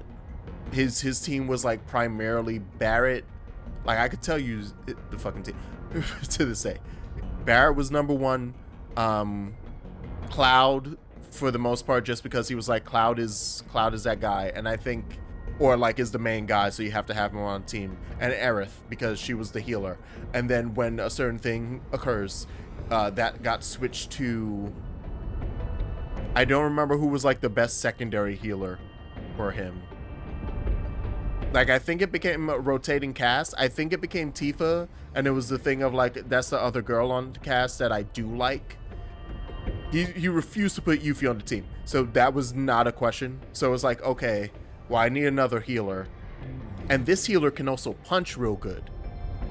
So I'm pretty sure it was literally just Avalanche. I think like every now and then he would switch out Tifa for Red 13, because even in original FF7, Red 13 and Barrett are homies and constantly have like fun little skits together. And yeah, it was those 4. He would only play with those 4. Oh, you actually also played it first time freshman year of high school. Yeah. You have any experience with OG FF7? Probably because Yuffie got him with that set. Probably. Actually, legit, I think you are super duper right. Daimo signatures. Look there. Warning. Daimo signatures. And he just held that grudge the entire rest of his time. Preparing to intercept. Initiating tactical analysis. Are those Sentinels? Are they on our side? Here we go. They look like first-gen models, but they're giving off Daimo signatures. Most likely, they're the first-generation units we lost in the battle. So they were seized and repurposed? Sick. Repurposed. Well, it may be more accurate to say they were reset. Oh. When we attempted to deploy automated Sentinels, they behaved as if they were Daimos. During the battle at Sector 2, Units 1 to 11 were being remotely controlled by me. I found them. You piloted 11 units by yourself? At the same time? It wasn't efficient. 11 bad bitches at the same damn time. At the same damn time. And that's why we directly control them now. Too many problems with automation. I thought they were destroyed in that battle. I don't know if it's that simple. Nope, they just took them and repurposed them. What do you mean by that? Look, they're coming. They seem like pretty heavy units. And they've even got the composite. Oh, shit. So they're close quarters Daimos frontliners now. If we don't shut them down, the terminal won't last. So we need to do more than 500 damage to each one. Got it. Oh, okay. Their limit is 300. Got it. All attacks are nullified if it's 300 or less. Deliver attacks that deal high damage with each blow. Don't worry about that. I got some killers. Oh, you must destroy 7 gladiators. Only 7 of the 11, huh? Is that how many they managed to scrap or to scavenge? Destroy all 7 gladiators. Yeah, I'm down. Yeah, I mean, this is close quarters. How do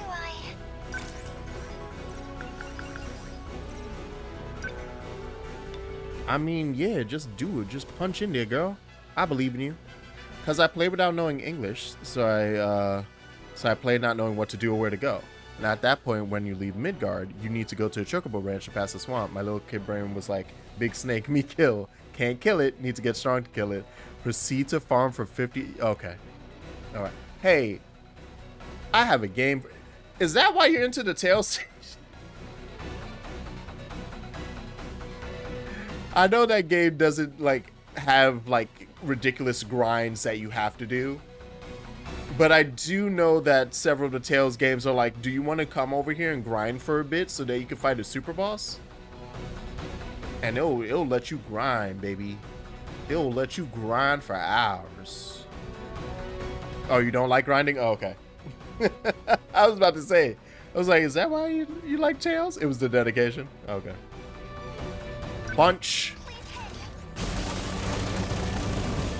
It worked! It did, but barely. Oh, she's getting fucked up. Oh, she's getting fucked up. I probably should help. I should probably help.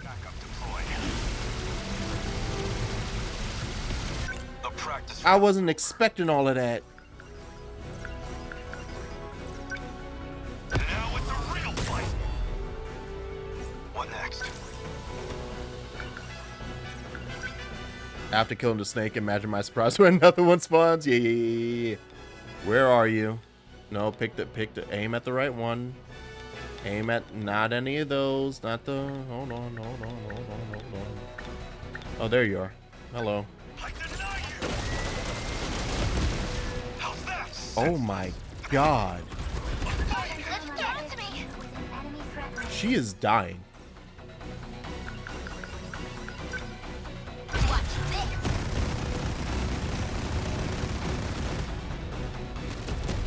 Focus. You need to move. You need to run away. Number 15, moving I'll out. make it work.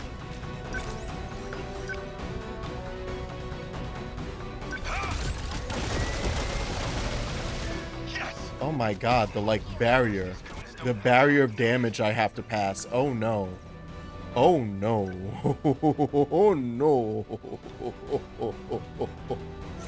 Oh my god.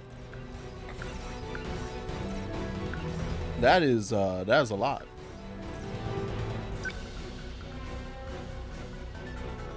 Is that 2 motherfuckers? I didn't even know. Oh shit, when did you... Oh no. I'll stop them. That easy. Okay, the laser does a pretty good job. The laser does a pretty good job. You need to repair. Right there. How do I... return? Yes. The practice round's over. Damn, they are rushing up. Oh wow, you are already out of EP? What next? I have I guess none. life comes at you fast. That's gonna do nothing. That's gonna do nothing.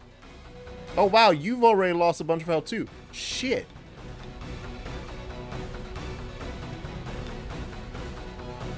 Things are happening today. Okay, rush attack. Okay, rush attack does enough. Okay, never mind. I don't even have to get him more. Rush attack actually might legit just do it. Oh, that's sick. Stop aiming that shit over there. I'm gonna try and end you. Let's see if that does it. Stay calm. Good. Okay. You don't have to move. Confirmed termination of Gladiator Daimos Okay. signature. Alright, I know the correct attacks. I know the attacks we need. Turns out, his base attack, even though it doesn't do armor damage, just demolish it. Good job, Hijiyama. Good job. Heal back up. Sentinel number 15. Transmitted. That does always look so fly. Right? Yes, we can. I'm gonna put this out here just in case. Next move. Locked on. Hit. Okay, we got some damage. I was about to say, I can reach you, right? How's that? That's 2. Confirmed termination of Gladiator Daimo's signature. We need to get 5. 5 more. Has to swamp enemy anyway without ever getting a chocobo, and I was so strong that I insta-killed everything in first hit, even the boss in the mines and 2 Enemy exit. in range. Jesus Christ. Yeah, okay.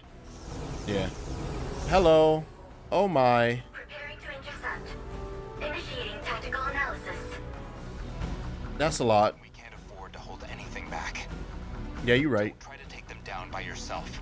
Stay in close formation and rely on your allies. Oh, well, unfortunately, I currently have a friend of mine walking around the fields doing not what you just suggested. EMP those fucks. We can do this. Do it right now. Right? I've got to do this. Here's the plan.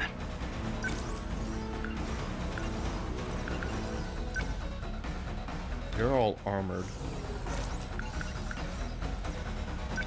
Which is fine, but we do need to get rid of...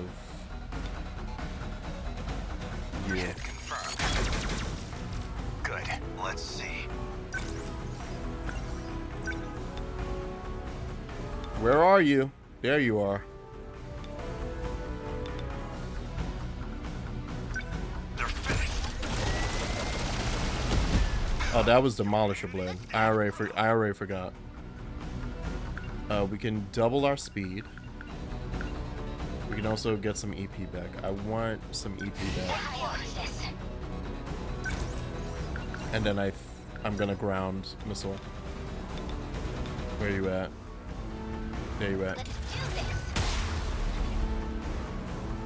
For this, they felt that. Oh, and that hits a lot. Warning. Daimo signatures approaching.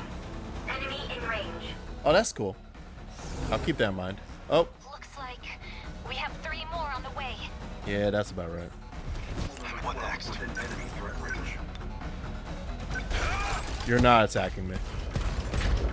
How's that? Oh, you are attacking me. You didn't care about that. Stay on Uh-oh. guard. He is attacking me. He loved it. He loved it even. Backup deployed. Warning. Daimo signatures approaching. No, there's no need for that. In range. There's no need for that. Oh my god. That should be all of them. Everyone, keep at it. Yeah, you right. You right. You right. You right. Oh, they are. Oh, they're shooting directly at me right now. This is a great time for me to do this. Unbelievable. I'm acting like an amateur. They're finished. Yes. That thing's dead, right? I can't tell if I killed it or not. You're really close. Watch this. Okay, that at least does it. Oh, they're spinning around me. That's so funny. Are you kidding me with this shit? The fucking drum mines are here? You don't get to come back. A fine hit. I'll take the hits if I'm about to take those hits. Termination of Gladiator. 4 to go. Oh, yeah. Ooh, boy, you need to get the fuck out of there, my boy. You need to go. Punch that bitch. How's that? Ooh, nice. Good explosion on the rest of them. Now then. Oh, hey. Hello. Thank you very much for the 51 months of Prime, Espanol. I was gonna say, thank you, Amazon. Hey, Espanol.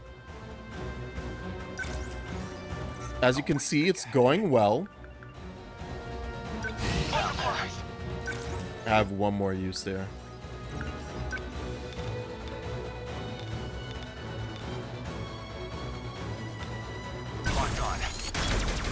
Oh, there's a dude aiming at him. I didn't even... Oh. It's going... I need you up here, Hijiyama. Hijiyama, I need your big, strong muscles. Oh, they're jumping the fuck out of me. Oh, my God.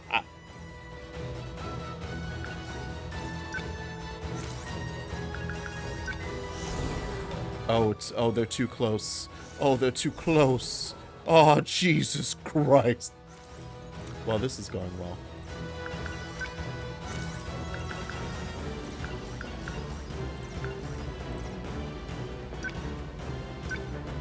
I'll handle this. Was that I okay? just realized, is one flying right now? Was that one in the middle of a leap move? Got your ass handed to you, know? Damn. Damn, homie. Alright. Yeah, we have to deal with this.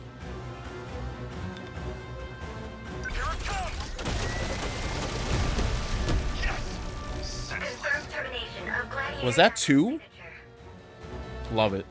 2 left. Almost there. Love it. One's optimal.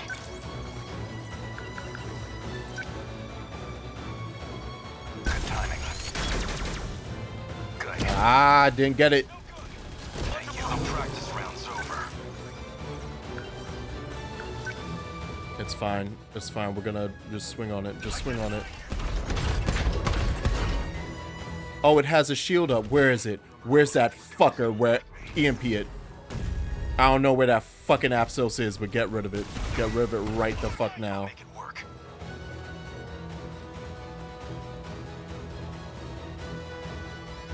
What was my I wanted to see if it could tell me the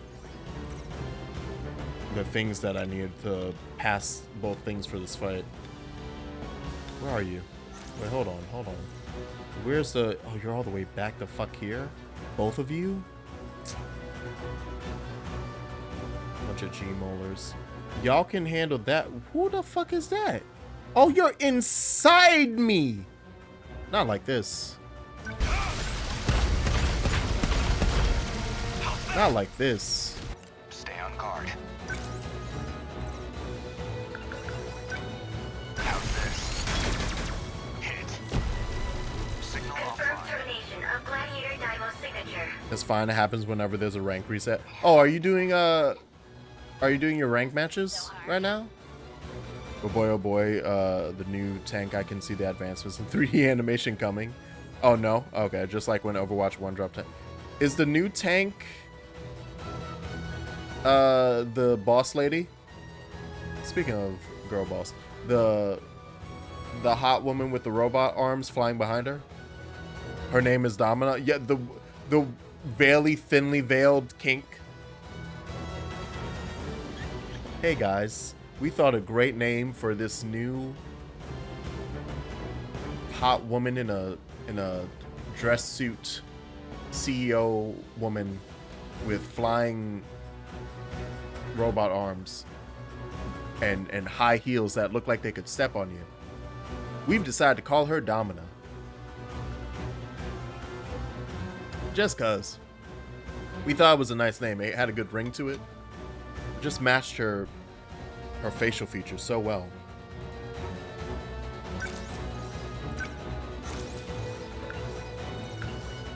I can do I'm this. out, right? Yeah, This I know. isn't so hard. I don't think there's anything I can do about this. I'll show you. Don't think I've ever heard outright disgust in Lucio's voice until now. Oh, does he not like it? Why are you... Why did it not go over to you immediately so I could fight? Why did it take that long? Damn, you really just have this.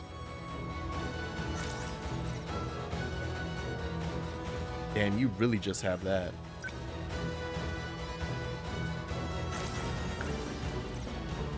Would it make more sense to plop this down and then just pray? Nah, punch it.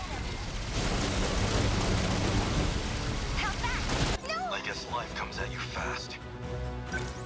I need you to go help. Now it's a real fight. What next? I need you to go murder. Murder for me, my boy. Kill. Enemy down. Just watch. Confirmed termination of Gladiator. That was the last one, right? And now the fight should end? Okay, cool. Oh, he hates her? Sick.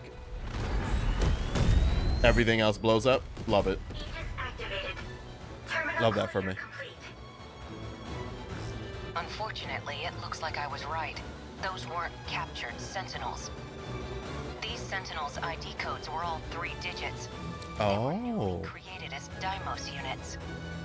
They were the same type as the number 12 iPilot. Edison was the one who put the first gens together. I just helped out. The auxiliary stuff was from my design, like the EMPs and the anti-air flares. Uh-huh. But these things were never meant to have a direct pilot. The original spec had them all automated. Explains why the enemy got a hold of them. That also means it's got a more unstable connection to its pilot. We had to put a limiter on its functions. Is this you explaining me removing the... Power is being restrained. What would happen if that limiter came off? You'll get a huge boost in maneuverability, but it'll put an incredible So it's strain on this the fight. pilot, too. It's this fight that teaches you about using limiter removal. And nothing a true son of Japan can't handle. And of course, Hijiyama is Sounds super like it might down have for its it. advantages anyway. I'll have to let Sekigahara and Nogata know. I like the idea that, like, I guess narratively, the characters tell you what type of build you should make for them. As they go like, oh, did you know this mechanic exists for your Sentinel? Oh shit, that sounds cool as fuck. Yeah, I should use that. I'll tell these other people who also could use it as well. I was like, alright. I got it. That was a little rough. I have no idea if I managed Can't relax yet. my Next battlefield awaits. the goal that I had for that fight. Oh, get lost. Leadership. Because I know I got bullied during that fight. Yeah, we got beat up. Oh, oh, that's trash. Yeah, we got beat up in that fight. Okay, I got my bonus objectives though. I'll take it. I missed my S. Damn. Damn. I gotta fucking redo that fight.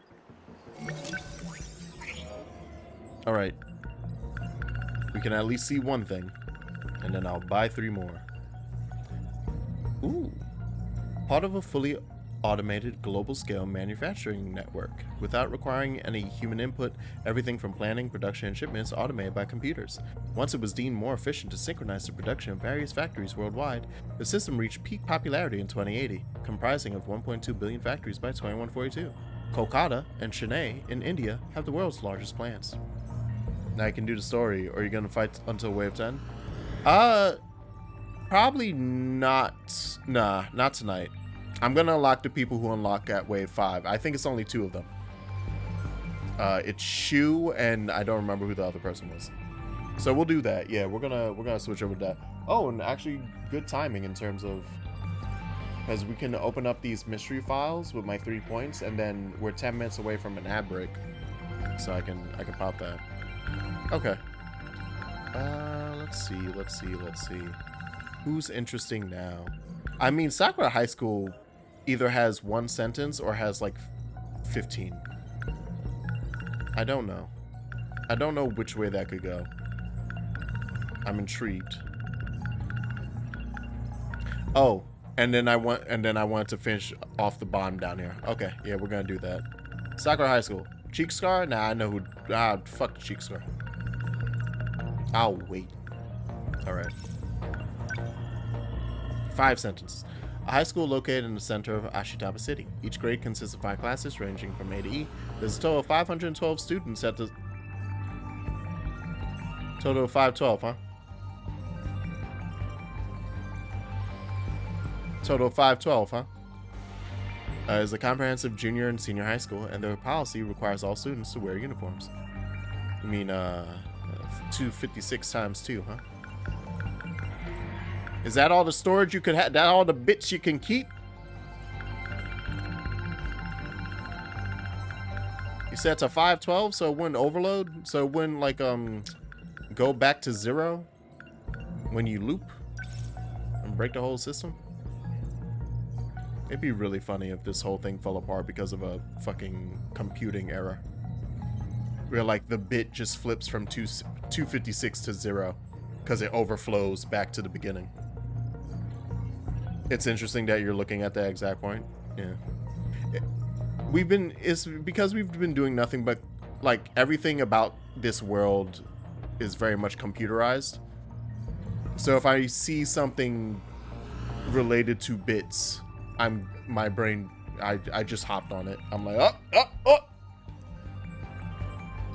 I became the meme of like, look, that over there.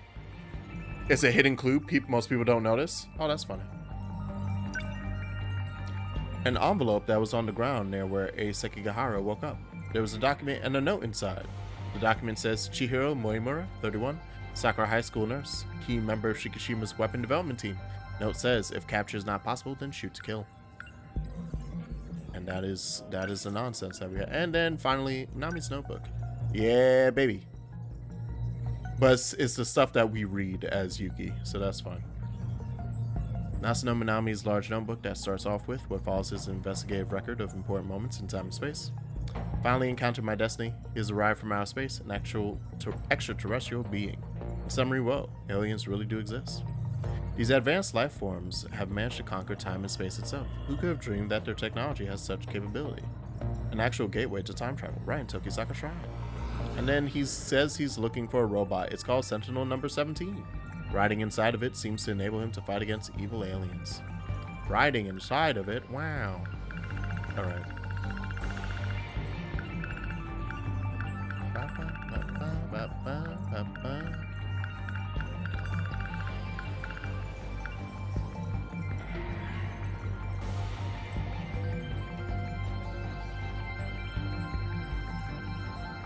I was wondering if the classes would also have something to do with it, but then hex code goes to H, so I don't know. So I don't think that is it. But the 512, yeah, no, it's because 256, and my brain immediately just goes to fucking overflow, like the overflow error that you can get when a value flips from 256 back to the beginning, back to 0, 1. And then you just break fucking everything. Alright. Well, that... Who can we unlock? Yeah. Okay, it was Minami and... Oh, Minami, Ogata, and... Oh, it was Minami and Ogata. I thought it was Shu. Okay. Oh, perfect. Yeah. Yeah. We can find out what the fuck Minami's been up to. Alright. I'm unlocking you. Just so that I know that's the two that I have. Just to make sure. Just to make sure. Uh-huh. And we have 5 minutes, so I'm probably going to hit the ad now so I can get up, plug my phone in. You have the event of Miwako disappearing with Tomi, right?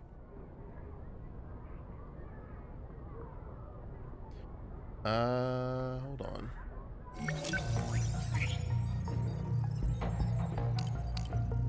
It would have been with the Tomi droid, right? So I'm not going to see that here. Aika?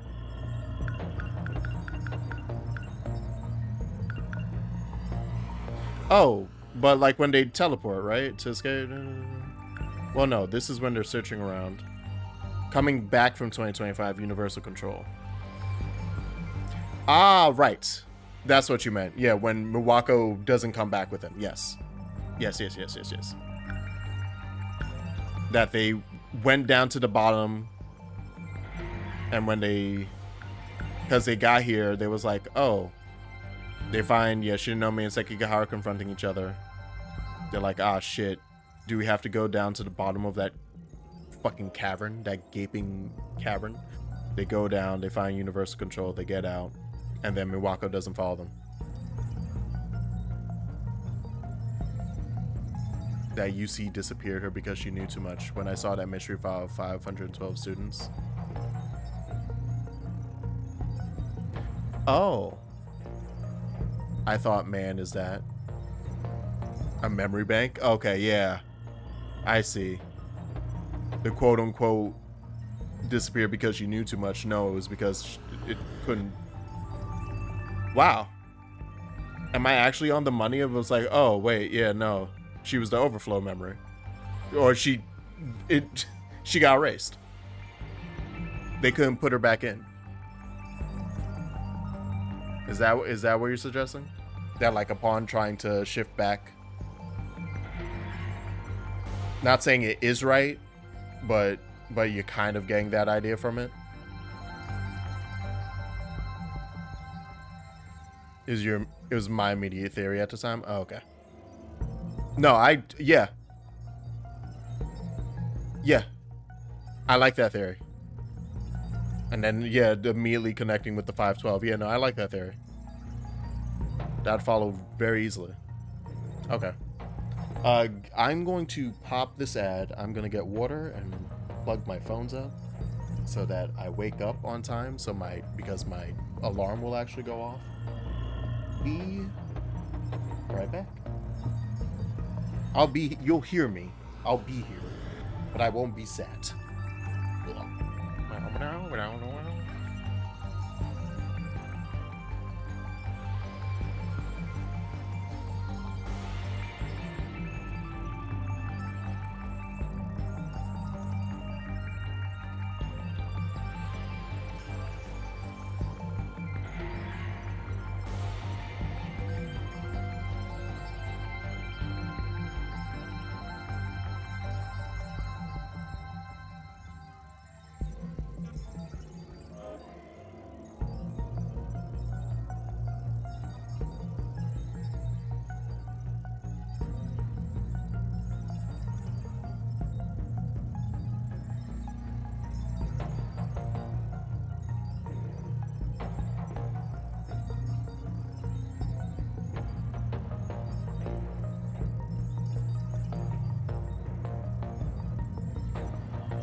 Oh, that sucks, because then later on, because if the school is the memory bank of the high school, and we know Miwako comes back eventually because it's her in the battlefield at one point that they're trying to like save from getting crushed from shit in one of the battles.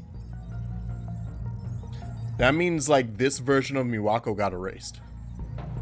Oh, okay. No, I literally just sat back down. And we have a man bad, so I'll keep the thing up.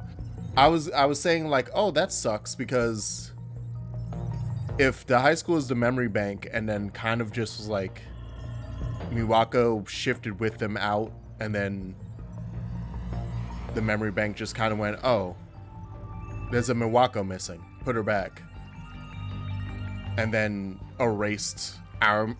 essentially erased their Miwako for new Miwako.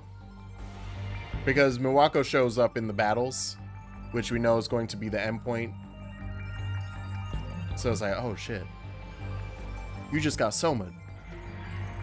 I just like saying Soma. I just like bringing up Soma. I don't know if that's the exact point where you're trying to bring up. But basically, she just got replaced by another copy.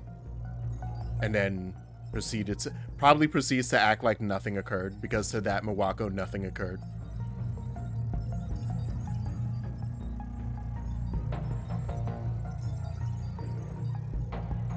I wonder if they're distressed by that, if Tomi's distressed by that at all, or if anyone notices. Or if in like the next scene, they're gonna be like, oh hey, I'm here. And then they just go about their day. Like they just see her at school the next day. And it was like, you're fine? It was like, why wouldn't I be fine? Do you want to get crepes after school? I was like, what? Oh. Alright. Not gonna expand anything. I'm just saying what was my theory since you noticed the detail right at the moment you unlocked it. Okay, Minami. Let's finally find out where the fuck you went. Let's find out where the fuck you went.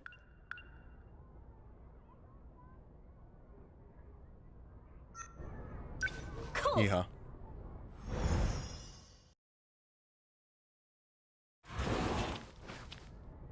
Oh, Ida was alive when Ida was even alive. Where'd he go? A small puncture on my cheek. Looks like I got stabbed by a needle. Yeah, you did. I must have gotten it in the girl's back, but why can't I was I captured? And what if they implanted something in? They did. I'm probably overthinking it. You're not. I saw a log made by me, but from 2188. Wasn't it great? In it, I spoke about a project capable of creating humans on another planet.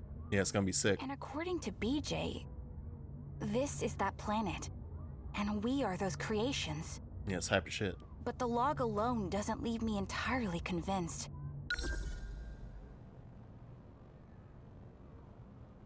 I'm still interested by like what the biology of it all is gonna, like the biomechanical process of that project. Because clearly they have all the DNA memory like computerized, right? Although I guess, are they walking around in like actual meat bodies? Except for anyone who's done the loop and everyone who's an android? I guess they are. That's so weird. Oh, that's so weird to consider. Ryoko's the bioengineering in charge of the DNA. Ah, okay. And it would be possible at this point because by the time we're doing this project, like the whole clone thing, the whole clone conversation happened like 80 years prior to it. And Yuki 2188 was the one to make the vessels. Got it. Yeah, okay, so yeah, they're just a bunch of meat bags with memories of people long dead. And or people who existed in a timeline that does not match with the time they think they're in. Amazing. Good. At least for now. I told Miura-kun he should stay at Jiro-kun's after all. I need to take... There's something else about Sentinel number 17. There are logs from 2188 hidden inside it. If I can find this Sentinel, then I can find out once and for all if these aliens are real. There was lots of experts. Miura was an architect. Tamao was a history person to help with the designs. That makes sense. Turns out, he wasn't an alien. That Tamao probably had the, a futuristic robot made by that's how they were Japanese able to, like, reconstruct her house. Like, the Karabe house, like, so perfectly. And got to provide the money, yeah. That's why the reconstruction of that house is like perfect to a fucking T, minus the things that made it like lived in, like the scratches on the post. Like everything was in the correct spot and exactly where it was supposed to be. It was just missing all the things that told you a human lived there. Yeah, using the photos of her grandpa's house and stuff. Yeah. You have walked. Oh, because we're not. Don't worry about it. She's always dressed like this. It's fine. The agents continue to lurk around the school. They gotta be searching for something. And I think I know. I'm almost sure of it. They still think BJ is an alien. That combo. Oh, this is a person. Well, it's a robot, but also a person. Don't worry about it. Think of Wolfenstein. You know Wolfenstein? BJ Blazkowicz from Wolfenstein? Yeah. Think of it like that. Speaking of, I need to currently find BJ. Whoa! We found BJ. What are you doing? What are you doing, little buddy? Wow. You actually stayed hidden this time. I need to remember who you already saw as an adult too. You're close to getting the full story of 2188. We have most recently we saw Ogata speaking to Minami and how like, nah, fuck your project. That shit's over. But apparently it wasn't. So we met old Ogata. We've met Minami, Miura, Yuki, Shinonome, Goto. I think that's it.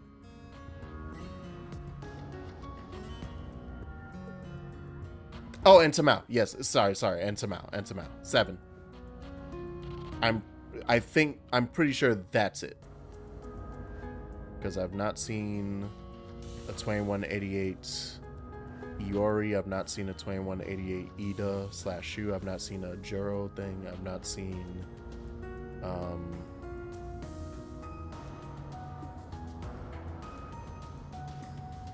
I've not seen a 2188 Hijiyama. I've not seen a 2188. I haven't even seen a 2188 Okino.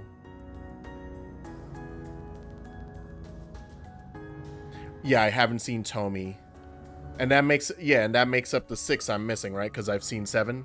So I was missing 6. Oh, well, wait, no. But I'm including Tamao in that. So I'm missing 7. Yeah, it's 50. Including Tamao and Okino, we get to 15. Yeah. I haven't seen Okino, but I've seen Tamao. Let's go. It was Hijiyama, Tomi, Shu, Okino, Hijiyama. Wait, did I say Hijiyama twice? I've already fucked it up. Tomi, Shu, Okino, Hijiyama. I've already fucked it up. Sekigahara. Right. Oh, yeah, I haven't seen Sekigahara. So that's 5 of them. That gets me to 12. Oh, that was the missing one? Okay. Good enough for me. BJ, what kind of robot are you anyway? I am an AI, only integrated into a Sentinel. I don't like the pause on that. There's so many. This 2-liner right here makes so many jokes in the English language. Hey, BJ, what kind of robot are you? It's in my name. What? Well, you wouldn't know. I don't really help you out. So I'm just here. He's processing. Grok takes time. There was an incident. I had to transfer myself into this drone. So when Miura-kun called you a piece of Sentinel technology, he wasn't wrong then.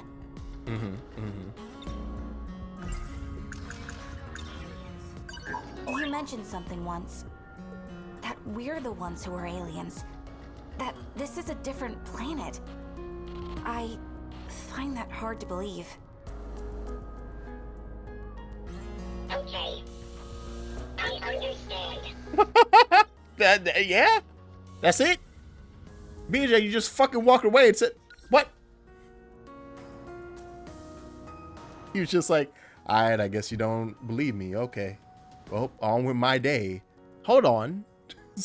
BJ, speak with me. BJ. The Sentinel you're searching for. There's more than one, isn't there? The video logs from 2188. Sentinel number 17's memory cell. It contains all of the logs. Now that I've seen one, I need to know the truth. Why'd they shove it all onto So number I'm gonna be 17? tagging along. Why'd they shove it all onto At yours? least until I get a good answer. Got it? I was like, all the logs. Is that just because that's the one that was housed in Now the that that's settled. in storage in the warehouse at that point in time? Oh yeah. Now that that's settled, get in the bag. It's time for the bag.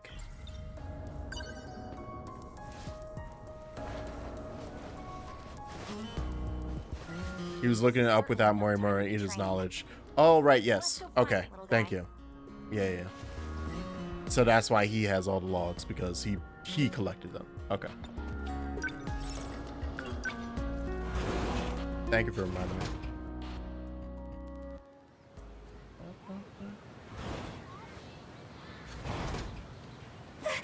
Again, Natsuno? Listen, I'd really appreciate Girl, you're gonna get kicked off the track team. If I didn't tell Senpai? She gonna get kicked off the track team like this. She ain't never had practice. Huh? Hey! Where do you think you're going? Skipping training again? No, never. Well, the thing is, there's something I really gotta do, so... You first years are such slackers. Damn. And now I gotta deal with our track room getting trashed. Damn, she called us lazy, man. Maybe a stray cat got in. 100%. No. Someone broke the lock in the middle of the night. I wonder, were those men in black looking for BJ? Here you go with your nonsense again.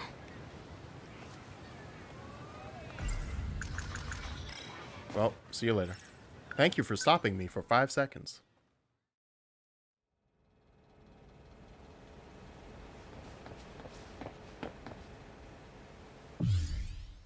Oh, okay. We were on a completely separate track. Good. That makes sense.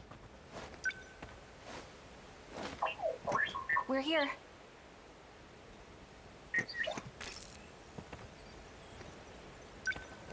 Activate gate.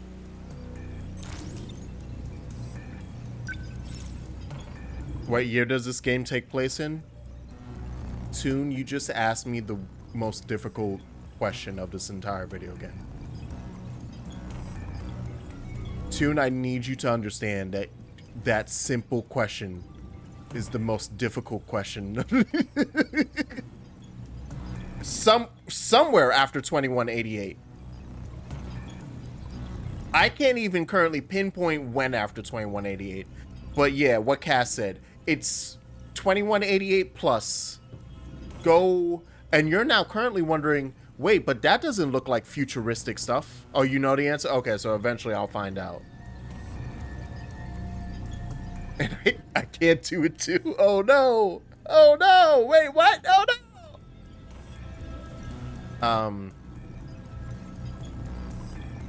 But yeah, Toon, if you're like looking at the architecture and being like, but that doesn't look futuristic. It's a whole thing. It's don't just watch.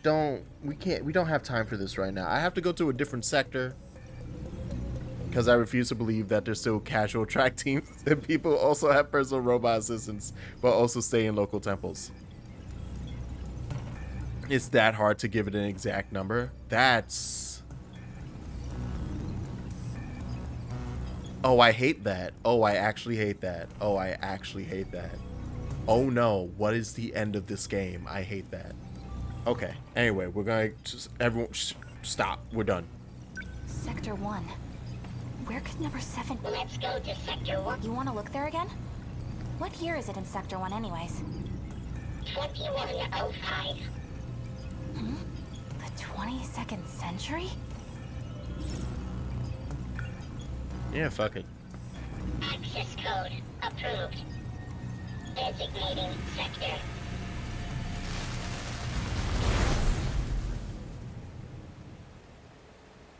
Yeah, what Cass said. Best, that's the best answer. Think of how like we have Ren fairs and shit. This is the only room with the lights on. You know how we have Ren fairs in the States? Of people just going to a spot in the country and being like, I'm gonna dress up like it's 1126 in Europe. That. But 1985 Japan. It's that. Hey, BJ. You said this place is underground. Lots of thematic parks of different timelines. How are things Yeah. looking up It's on the that. surface?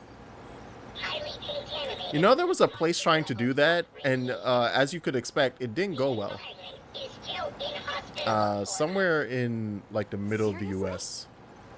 They were trying to do like a historical and treat it like Epcot. So that was the other thing too, because Epcot is not that. Epcot is cultural, and you go around to the different cultures, like the different countries. But somewhere wanted to do that like in Epcot, but for like time periods. It didn't work. It didn't work. So we ended up nuking them? It was the government's last I'm sorry. Wait, what?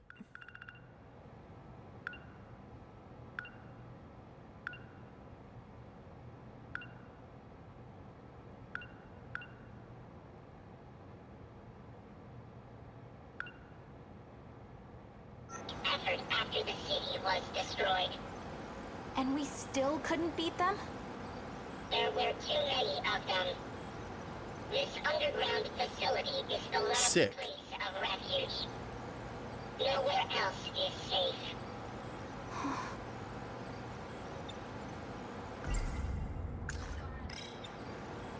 What have you been looking at this whole time? I'm searching for memories. Like your own memories? After I ran a self-diagnosis on this drone, I discovered my memories were fragmented and inconsistent. You never asked yourself why Sector 1's always underground, but not in 2089? Nah. Well, yeah. But also, I figured they just always were teleporting within an underground facility. Primarily because that's where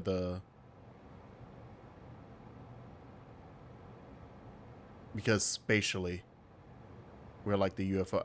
I just assumed that was a sector that like was closer to the UFO. Like if I had to take the same picture I had, but like took depth into a factor, I would have just been like, all the other sectors are up here, and Sector 1 is just like flat against the base. Why they have nuclear weapons at a 30 kilometer? Don't worry about it. 72% of them have been deleted. They've been tampered with twice, possibly more. By who? Well, we Unknown. know what Though one of in them. all likelihood, 426. the memory of the Sentinels location was deleted then. We know one of those times. Do we know both of those times? Should I know both of those times? Like, I'm aware of... I saw one of them happening in the bathroom.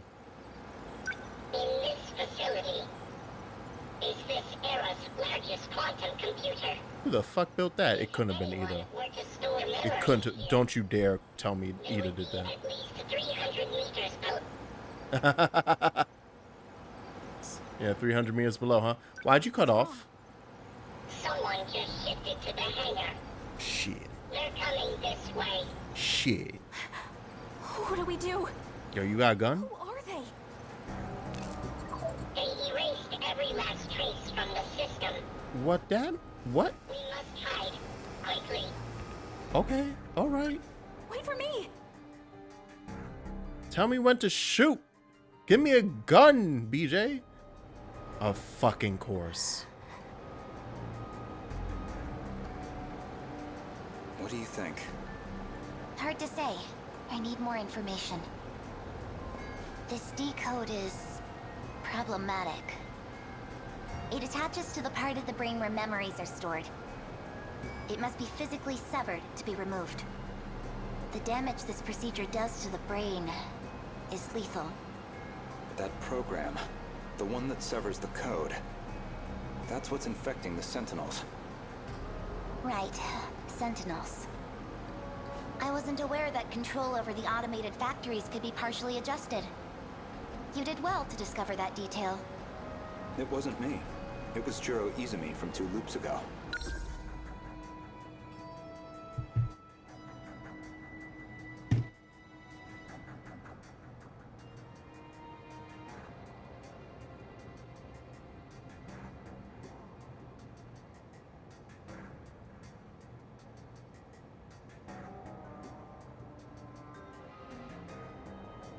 I'm alright. I'm good. I'm good.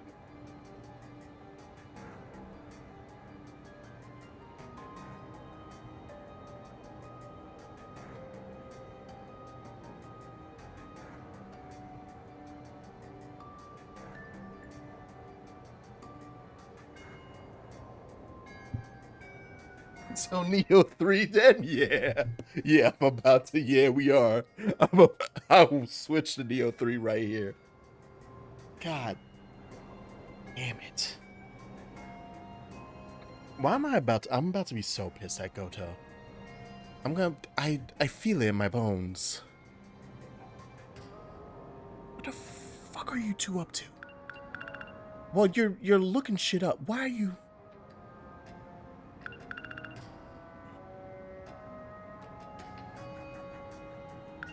Yeah, I wasn't aware the control over the automated factories could be partially adjusted.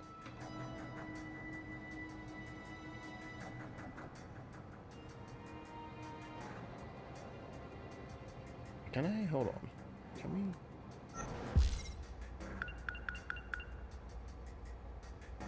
I need to like look at 20 things right now. I'm with the timeline you did zoom. Yeah. With my little drawing. It fits with the timeline you did from a zoom. Yeah.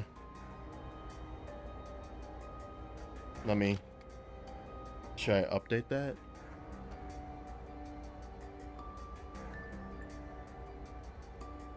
Yeah, on the run your prologue. Okay, hold on.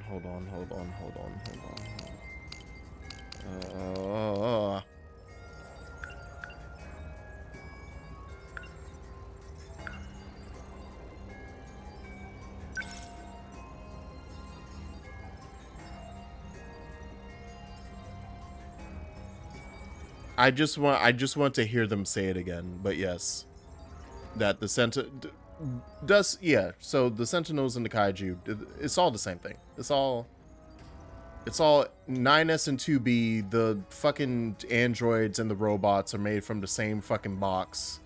They all have the same material. That bit is obvious, and that also matches with how the entire time they keep showing the Daimos, and it's like, yeah, because it's Shikishima Industries. It's just all them. It's just all the same thing. They just took the factory process for that from the Kaiju making. It was like, and we'll build Sentinels. Yeah, the factories are automated. I sent the blueprints and they made that shit for us. Yeah. They basically fucking 3D printed Sentinels. Which would have been so, and that's why in the last fight, that's why this unlocks after that fight, the boss fight with the I've already forgotten what they call them. Because Okino points out, it's like, oh no, those are new ones. Those are newly printed. Those aren't the ones that we sent out. Oh, what's up with that? Oh, well, you know, it's the same fucking thing. The automated Sentinels, yeah. They gave them a specific name. I can't remember the name. But yeah, that's why it happens exactly after that fight. To like once again reiterate or bring back to, it's like, oh yeah, the process they did was just to basically hijack the process. But the one who came up with it or knew that is what happens was apparently fucking Izumi. 2 loops ago. Have you forgotten? We've restarted twice since the world ended. I see.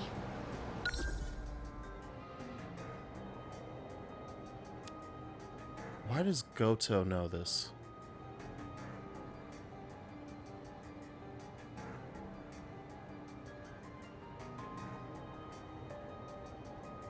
Goto, have you looped? Have you been looped? No. Wait, no. Unless you are the same as Chihiro. And you're kind of like a phantom throughout all the sectors. Are you loop 0? I have loop 1 and 2, so I can't write loop 3. Are you loop 0? This information Morimura and Ida should have shared with both Okino and Ida. Or both Okino and Goto. Should have? Okay. I will say my pen. But I don't fucking trust Goto. You know why I don't trust Goto? Because I still have to get 8 more people to 80%. So I don't trust Goto. The shifting range isn't just limited to residential zones. Sector 0 makes that possible. In any case, we don't have much time.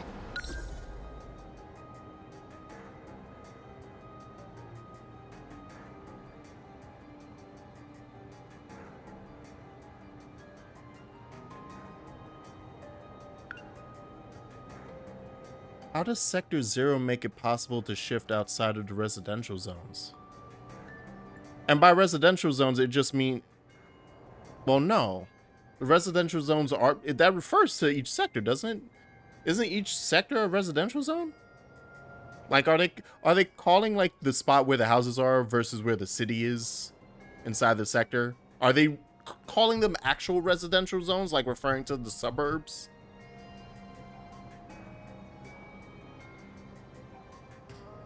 There's some level of information sharing to them because they need their help, so at some level they told them shit, and Goto has gone around finding truth of himself. Yes, and that's basically where I was left off with him at, like, what, 12%? Yep, and this place, the laboratory, is outside of the residential zone. Okay. Oh, but yeah, so that's why I was like, oh, I figured...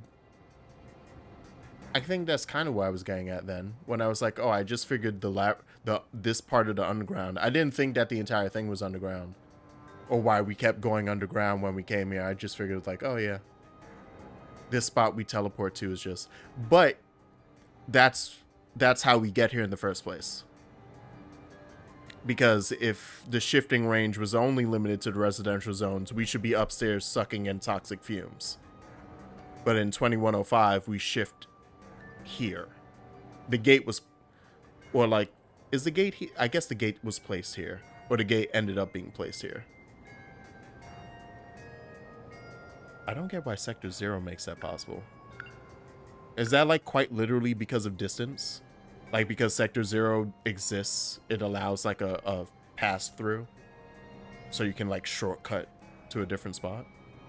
As long... Like, you can only shift a certain distance, but if you go, like, diagonally through Sector 0 or some shit, you can get here. Where did you get all this information from? From the computer in the underground UFO.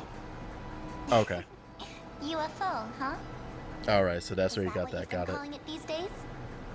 Okay. Well, can we go there? We should. Yes, we can. Remember the scene when Goto, are the one who Okino, made it Mortimer, and possible Ida after all. in the prologue, I joked, here are the 4 horsemen of knowing too In much. case you couldn't tell, Okay. I have a child's brain. The You occasional do? memory lapse is to be expected. Bitch.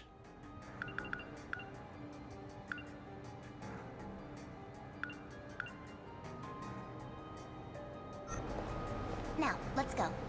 Huh. Hmm.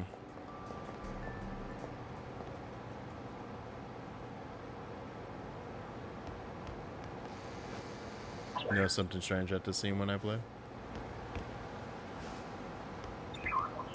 Wasn't that Chihiro-chan?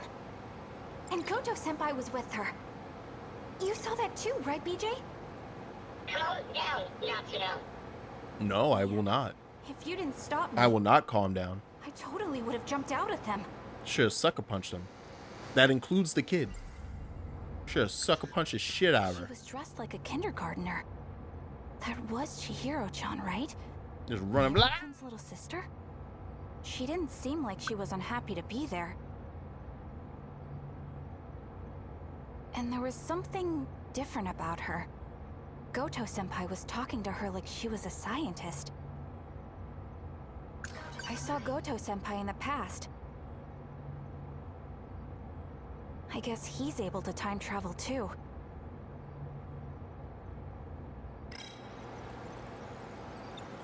You keep thinking. Hey. VJ? Oh, I hit the thing. That's why I wasn't going. I was like, why did it stop? It was in the access logs history. Oh!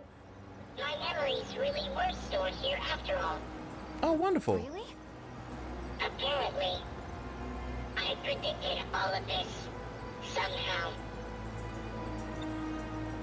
The power of AI? Oh no. Were they right all along? They weren't right. They done this.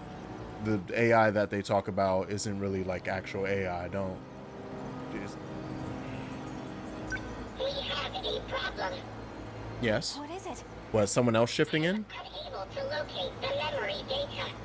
Damn. They're stored in the cache somewhere. But they appear to be hidden. We have to dive in. Isn't this supposed to be some super strong computer? Can't you do a quick search of it or something? Let me hear what he has to say. After a preliminary scan of the cache, 9.216 billion data units were found. Yeah, that's fine. If I were to trace every unit, I'd need about 80 days. This is a quantum computer, isn't it? Is it because of his access to it isn't quantum that it will take 80 days? Because quantum computing means it should be instant. That's why I just stopped. I was like, wait, why is this even a plot point? If the information is stored in a quantum computer, but it's the process of finding the storage unit. Okay, yeah. That's what would take 80 days. Not of the computer. Yeah. Okay. I just wanted to double check the logic and make sure it was that. It's the process of doing it from our end, from the access that we have. Not from like the actual computing power of the computer. Because quite literally the computer is just like, here you go. Like as you say the thing you're searching for, it should go, here you go. I must have left some kind of hint. Side note, I personally like the last season of Black Mirror, but you know what one of the really fun episodes is? There's an episode where a quantum computer. I will not tell you which one because that kind of spoils it. But just know that in one of the episodes, they deal with quantum computing, and it's really fun. Anywho, back to it. Something to identify the data unit. Identify? What do you mean? Each unit is a three-dimensional construct. Their coordinates consist of 2 alphabetical letters, as well as 2 numerical values.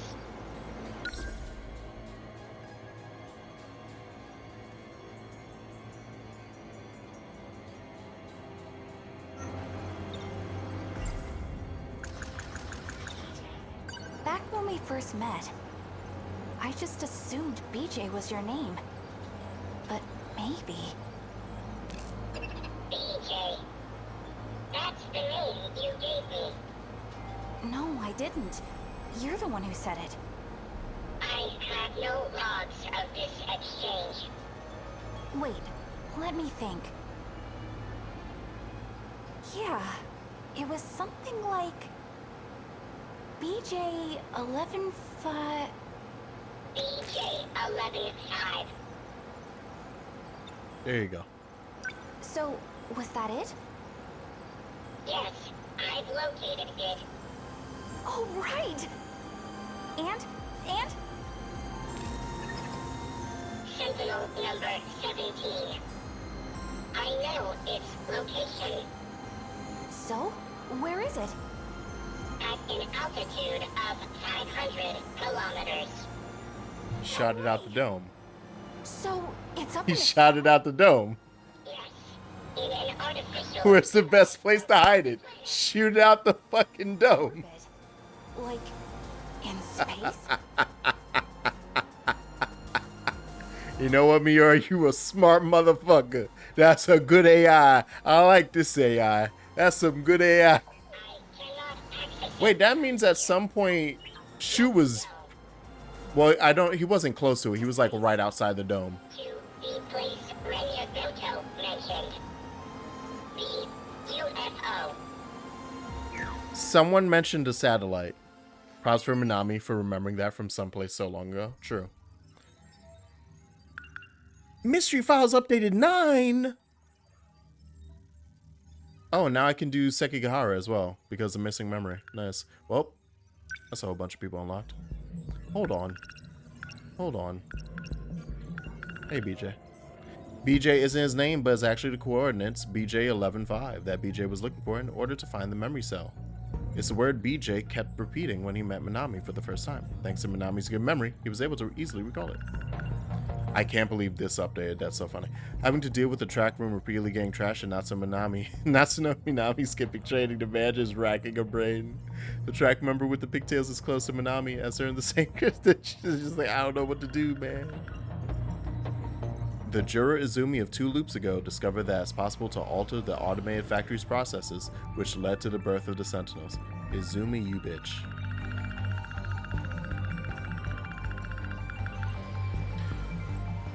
The surface shows no sign of life due to the Kaiju attacks and toxic levels of radiation from the government's use of nuclear bombs. Wow. Yeah, once again, why do they have... Wait. Like, 7 of the updates are in... Or like 6 of the updates are inside shit I haven't opened? Oh my god. Oh my god. It's gonna be shit inside new school building rooftop. Or didn't receive it yet, yeah.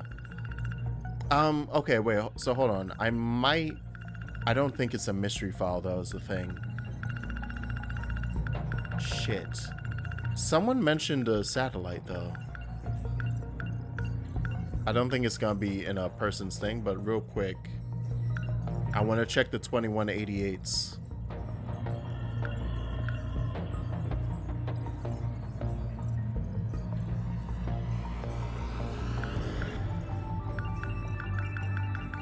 Okay, no.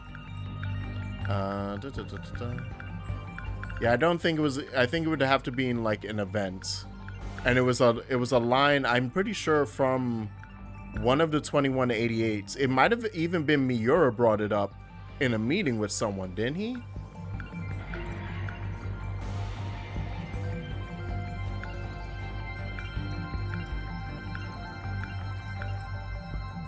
I'm gonna have to check every fucking 21. Oh, wait, no. Oh, am I just thinking of this? A colony under construction up in a satellite orbiting Earth in 2187. But that's... Am I just thinking of this? Once completed, it had a diameter of 30 kilometers and was docked with multiple giant cylindrical food production silos. But this is where we're at. Before you even say anything, this is the UFO. This is where we are. I don't think we're on another planet. We're in this. Hence the food the 30 kilometers. The 30 kilometers is the thing. Every time 30 kilometers comes up, it's referring is this. With a circular structure with a diameter of 30 kilometers.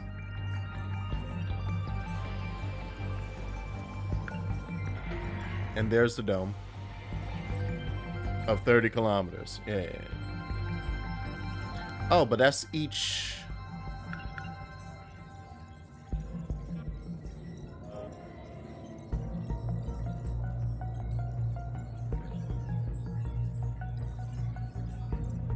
Yeah.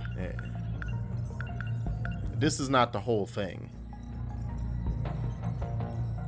Or it is? I don't know. Oh, yo, Fort Condor in FF7 Rebirth can kick your ass. Yeah, if... I don't think I have anything about... It'd be funny if it was inside one of these.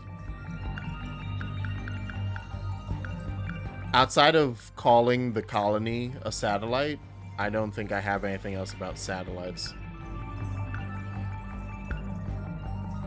And it would be at least in this.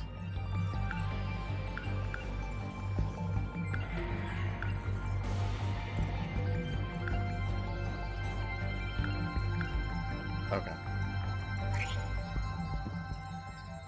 Have fun figuring out another plot point? Wonderful.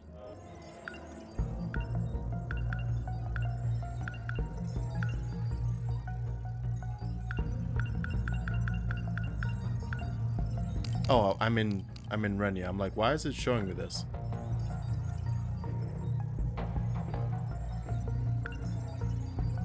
Oh no, Doc is running into Greg.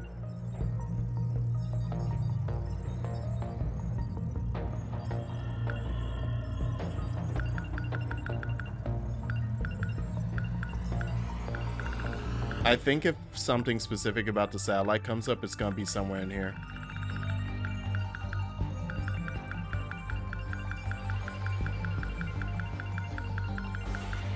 Yeah, I'm not gonna be able to find it in events. That's fine.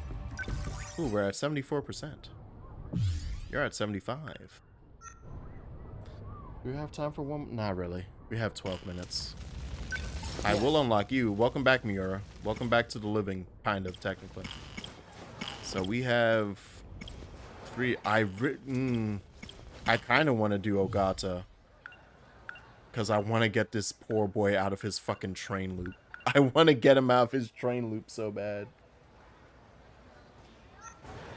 Alright, let's go over a bit. Let's do Ogata. Right.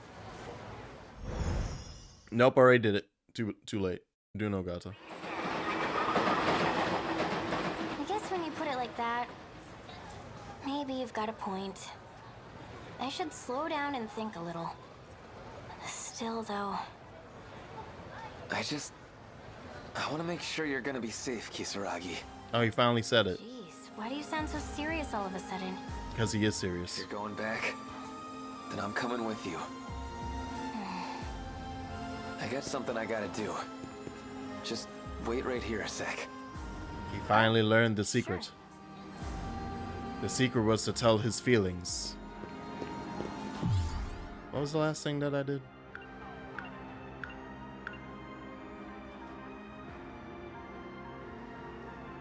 Oh, right. Oh, Ogata-kun.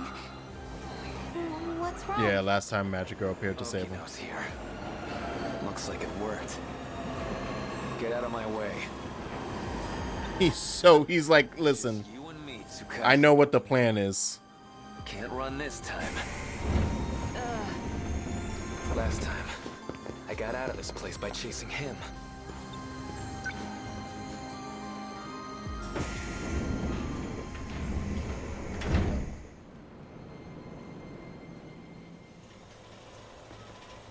Oh.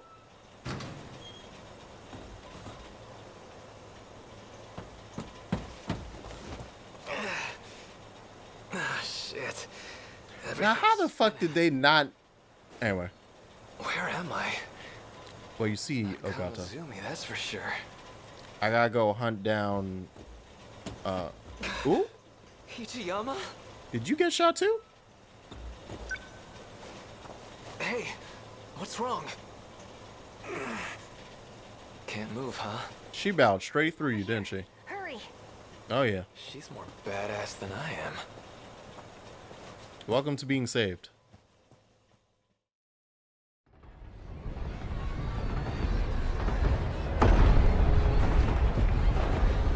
Damn. Just walked out into it. They're coming back this way again. We gotta find some way to stop them here. We won't be catching the train to school again anytime soon. You saw me! Natsuno! Oh, you three meet up.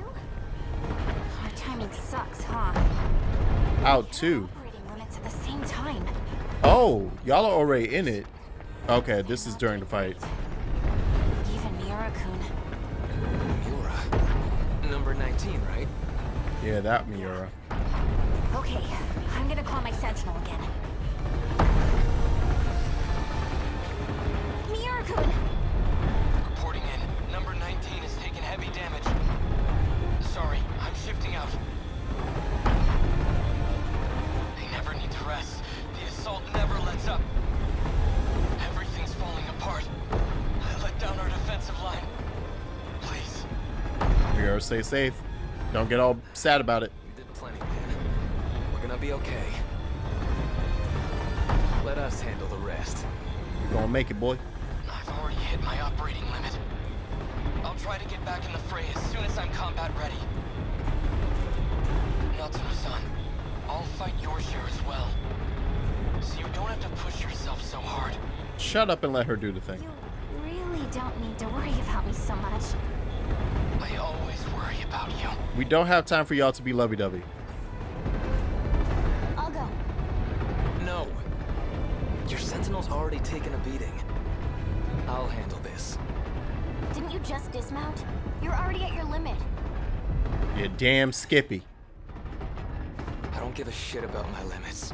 Oh, it's I time. love you. And that's why I gotta break them.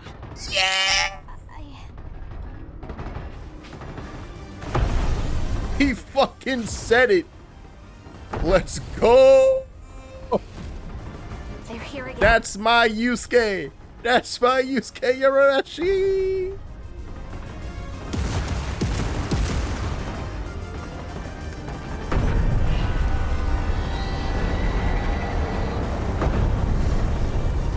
You take Minami and get back while you can. I gotta dance with these chumps first. You must think you're such a badass, you big idiot. Yeah. You watch He- me, Tomi Kisaragi. This time, I swear I'll protect you. He's a big idiot with a big heart. Yeah. I can't believe all I had to do was walk forward.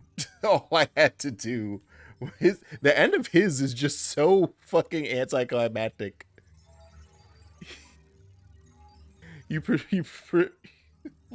Can I see this? I need to see it. Can I just like look at that real quick? Hold on. It just happens. Like more happened when Iori reached the final battle and I unlocked that. Why was that 13% of his story, you piece of shit? When the Kaiju appeared in 1985, Ogata swears to protect Tomi Kisaragi this time and activate Sentinel number 10. 10.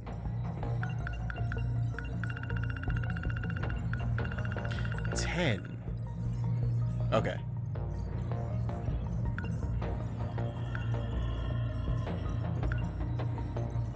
Okay. He goes full battle shonen moment. It's perfect. Tell me all these characters aren't in your party. Every single character is in my party. If that character is here, they're in my party. There are characters not here that are in my party. But that is 2 characters cleared. But yeah, no, let me literally press Okino for answers is me just walking to the right on that screen. I don't know if there was other shit to see at that moment, but it's literally just walk right, walk into the train, done. You're done. Well, 1 to 9 Daimos captured. Yes. With the help of Megumi Yakushiji, Nenji Ogata managed to escape the abandoned factory. At the final battle, Ogata boarded his sentinel to protect the woman he loves. He loves her. So now we have him and her cleared. And where's Goto, that bitch? We're halfway to getting Goto unlocked again. So I can finally know what the fuck is happening in the story. I'm only halfway there.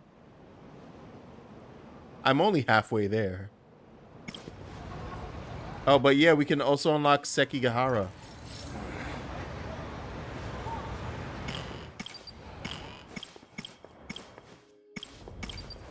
Okay. So next time we're gonna do Miura.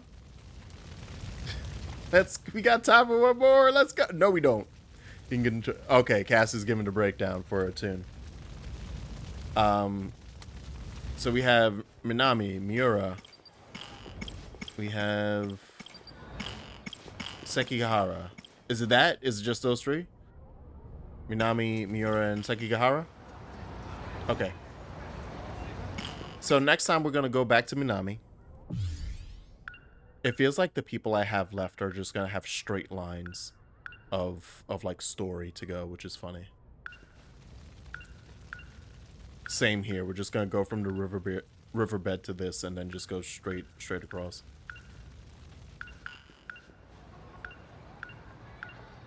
His is the only one I could see splitting into some dumb shit. If a game is difficult and its remake heavily nerfs it to be more accessible to casual players, do you approve of that, or should it keep the difficulty and force players to get good like the original did? Literal titles, literal, yes. I've been really good at I've been hitting these titles, I'll have you know. But the visual novel part is the shot, yeah. The story, so as I was saying to Cass, but to pretty much everyone, It's like Vanillaware can focus, like, can do two things and only two things. They always do number one, which is amazing art. The art in these games, or like the visual presentation of the game. So the visual and audio presentation, because the music's usually pretty good too. So like art, music, looking and hearing the game is immaculate. Every single Vanillaware game you can name to me, I'm like, that shit's beautiful, and it has fun, if not amazing music. And then they pick one of two things. Either the game has really fun combat, or like a really fun like gameplay loop, or the game is 13 Sentinels and it has the most amazing story ever. Even as I'm confused half of the time, the story is fucking amazing. And I say that because, granted, I do like the battles, to not say they're bad. And in the other games, the stories aren't bad, but they're like serviceable, is what I would say. Like the visual novel is very visual novel, and you're used to visual novel.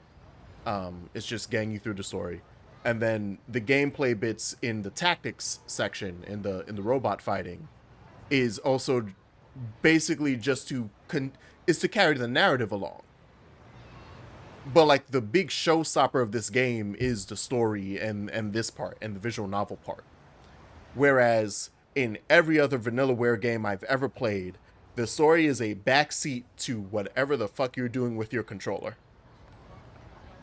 I haven't played Unicorn Overlord yet, but from my understanding of how Cass also described it, it follows the formula that every other Vanillaware game does, which is, wow, this game's really fun to play. What's the story? I don't know. Cool. Let's go. Art and flow of the game, I would say, it's never bad optimized. It's well working. Yeah, it's a well working machine. If someone's played games for the story, suffers for the lore, story is where it's at. So actually, I may give this. You should. And I don't even think Cass is being hyperbolic. Like, this is an amazing sci-fi story. This is great. This has been amazing. I've really fucking enjoyed this. I was upset.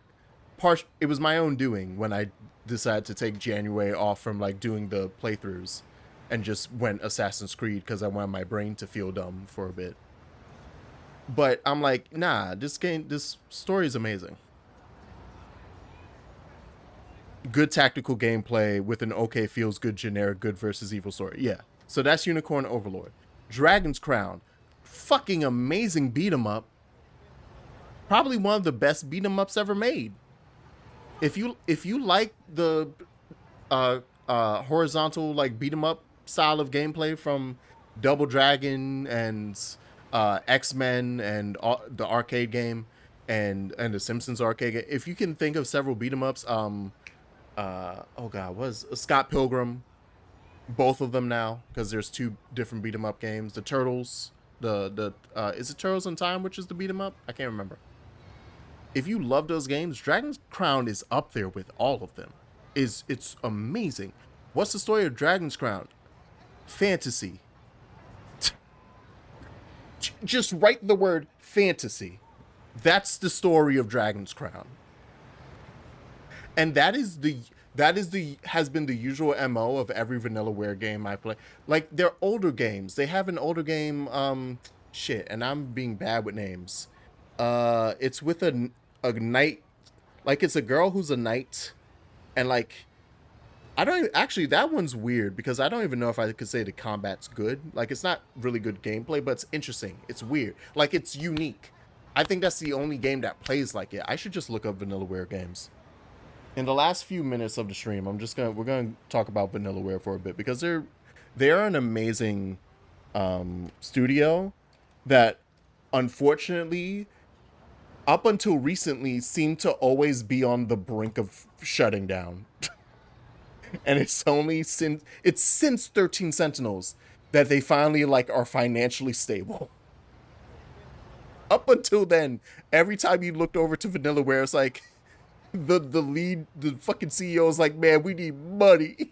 We need fucking money. All right, so The game I'm thinking of is called... Oh, is it Fantasy Earth?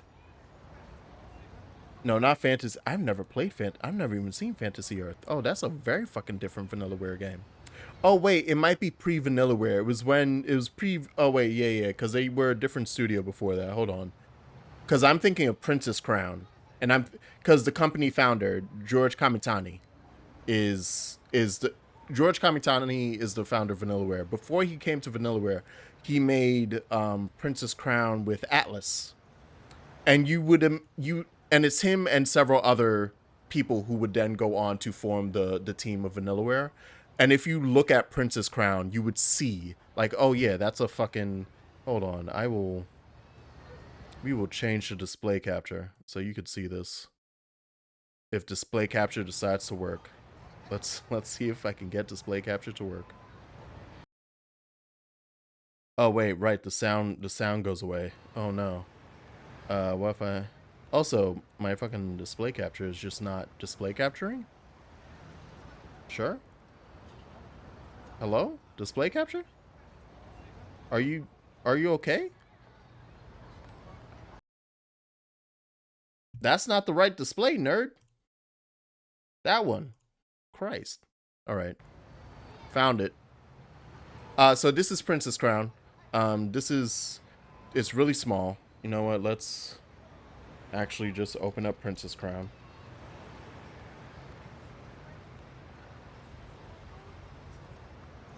I should have known better. I knew what I clicked. Are there large images? So immediately you recognize Vanillaware art. And then if I could find large images, it's really hard to find large images. I'm trying to, but like the combat is, it's side to side hack and slash, but like it almost, I don't know how to describe it outside of like, it's like you're doing a hack and slash, but with QWOP controls. It does not play the way you think it would play. But then they moved on, did Fantasy Earth I knew nothing about. Grim Grimoire. I can't speak. This is a tower defense game. You're flying around with a fairy, trying to kill things off as they go around. And then after that, you get to Odin Sphere, which is like the first time people talk about. I hate that all of these pictures on Wikipedia are small as shit. But people probably know the updated version better. Yeah, there it is. Odin Sphere Lefreza. I don't know how to pronounce that. But this is when you get into the idea. This still falls into, like, for a while they were doing side-scrolling combat games, whether it be hack and slash, beat 'em ups, or just like 1v1s happened a lot in this game. But this is like a multi-protagonist narrative game, and you like go through these different chapters with each character. That's a really cool game. You should play Odin Sphere. It's fun. After that, we have Kumatanchi, which I don't recognize. Oh, it's a DS game. That's why I don't. Because the next one I knew was Muramasa. Cool ass Wii U game.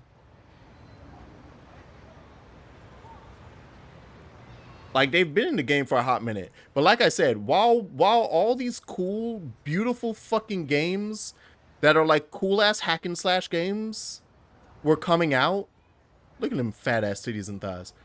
While all this cool shit was coming out, every single game was like the game that kept them afloat. Every single one of these games was like, we made enough money to make another game and have a PB&J tonight for dinner. Cool. We did it, guys. And because like these games are fucking gorgeous and fun to play. What are the stories? Don't know. I say that even though Odin Sphere is, so I will rectify what I said. Odin Sphere was the last time they did that. Odin Sphere is the previous 13 Sentinels, but not as good. in terms of story. This was like the gameplay in this is good, but it got better in Left Razor. But it's pretty simple hack and slash stuff. But the focus is on the multi-protagonist narrative, and if you play this, you will see the way this is formatted and go, oh, I see how we got to 13 Sentinels, and it's really cool. But they iterated, and they came up with the better version, 13 Sentinels, and thank God they did. Like, this game is great. And then, never heard of Grand Knight's history. Maybe I should. Oh, it's the handheld ones. I don't know anything about the handheld ones. And then here's Dragon's Crown, which, like I said, is literally side-scrolling beat-em-up fantasy game. This is the one, if you've ever seen the image, and now you will recognize Vanillaware art of the oh yeah, there go the female characters. I was gonna say, if you could find the barbarian, here's the sorceress. If I find the barbarian, here's the male barbarian.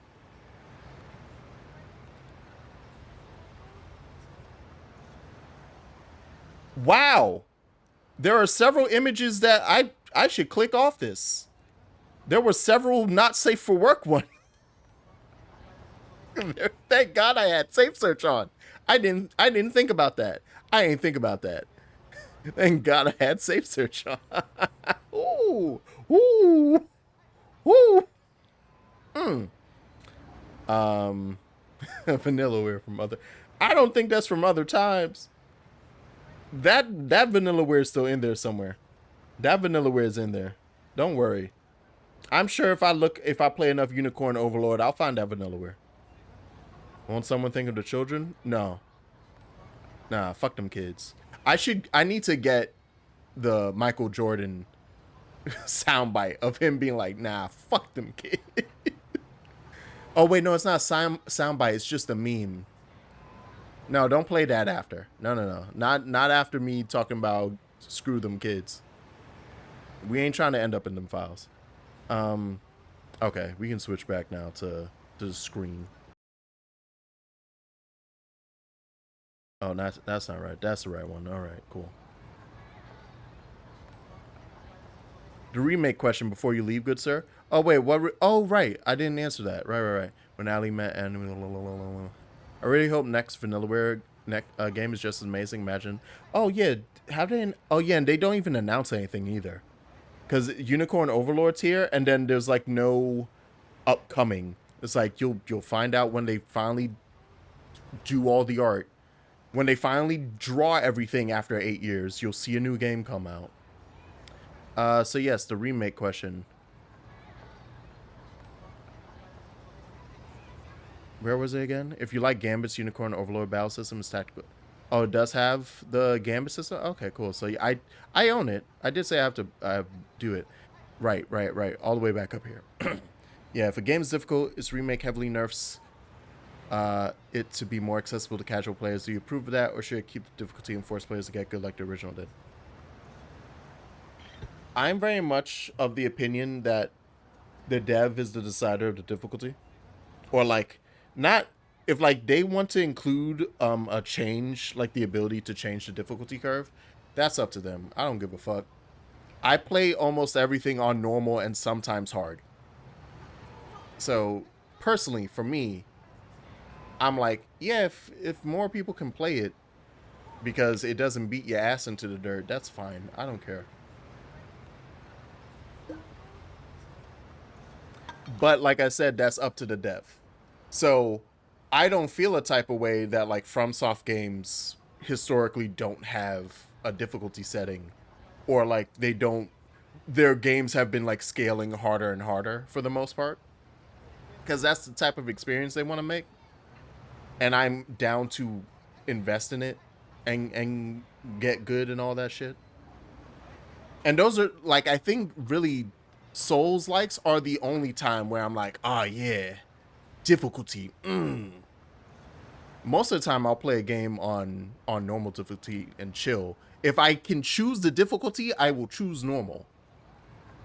But in most Souls likes, you don't get to choose the difficulty. But then I just play it and I go, okay, I'll figure it out.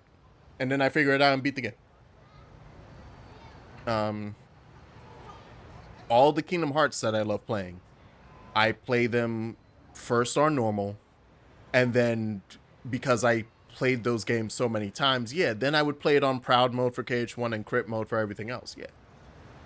But I'm a Kingdom Hearts sicko who's played those games dozens of times at this point. So yeah, I do that, and I think about like, oh yeah, if they remade Kingdom Hearts 1 and made some things easier, like, do we mean make... Also, I'm fine with remakes adding easy mode, but I don't know about lowering the base difficulty of the normal. So my question then to you is, how are they lowering the base difficulty? Is it just numbers? Or is it they added quality of life abilities? Because that's what I'm thinking. In my head, say Kingdom Hearts came up with a remake, and they just made jumping less clunky. Because if you have played Kingdom Hearts 1 and you've experienced Sora's jump in those games, they have a really weird trajectory, and it's a very sticky jump that you can control in the air, but it's pretty much like destined. Like if you jumped in that direction, you're gonna keep a lot of that momentum. There's hopping in that game, and like the platforming in, and that's why I feel, which is funny, they kind of took away a lot of the platforming in the later Kingdom Hearts games when platforming would become better to do. Because in KH1, there's a bunch of platforming sections that suck because it sucks to jump with Sora. So let's say they made a better jump. That would technically make the game easier.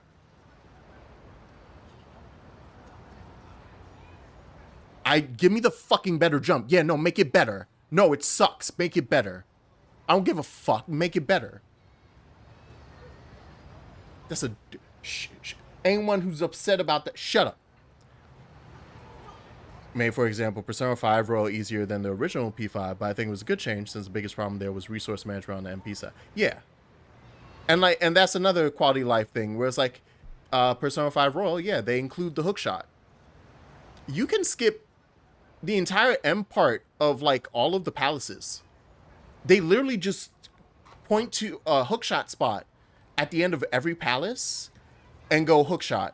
And you skip the final section of every palace. I remember freaking out when I first played Royal and being like, what do you mean I don't have to sneak through the fucking garden in, oh god, what is the teacher's name? I don't remember anymore. It's been so long. Kaneshiro? No, not Kaneshiro. Is that the bank dude?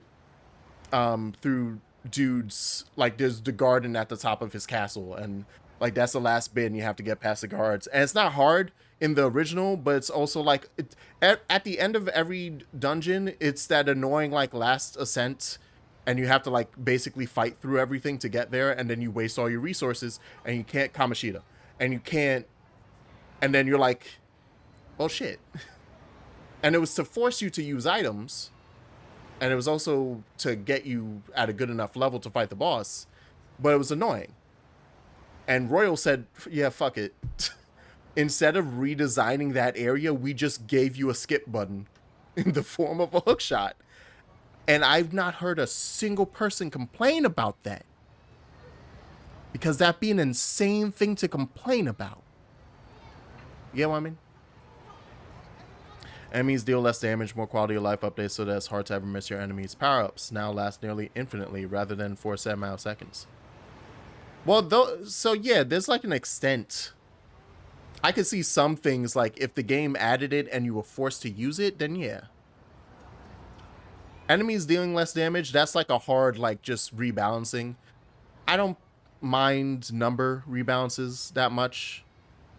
If it makes it so that fights, like if fights felt like they were lasting a little too long in the original, you could rebalance that, make them a bit quicker. That's fine. But power-ups lasting nearly infinitely, that might be a bit too far. right? Because then, like, yeah, what's the point of them even having a resource for that? It might as well just be like, I can just turn this on or off. Or an OG game giving you a section where you will die repeatedly, and then the remake giving the illusion that the same section could kill you, but it's actually impossible to die there. That I've never heard of. That's my problem with remakes being nerfed. If the reduced difficulty is set rather than optional, games I use to no damage for a challenge now become no damage by nature, and it sucks. Which ones are you talking about?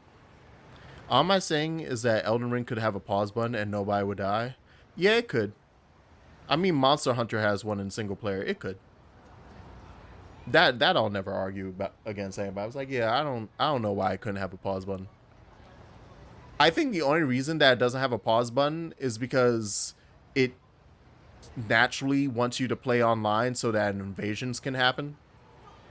And because FromSoft still to this day doesn't really get how to do online infrastructure for their video games, giving you a pause button when people come to invade you would break the game. So they just don't let you. I think that's a technical problem. I don't think that's ever been like a question of like, it's the vision of the auteur. It's the vision of Miyazaki. No, I think they just are like, yeah, if we do that and someone invades you, it'll just crash the game. All right, take out the pause button. Just take it out. Take it out. Was this combo brought on by Rebrush? Right now I'm talking about Epic Mickey versus Rebrushed. Gorgeous, great quality of life updates, better camera. Gosh, it was nerfed hacking back. And since I helped on it, I begged and advocated so I leave some, but those weren't my shots to make.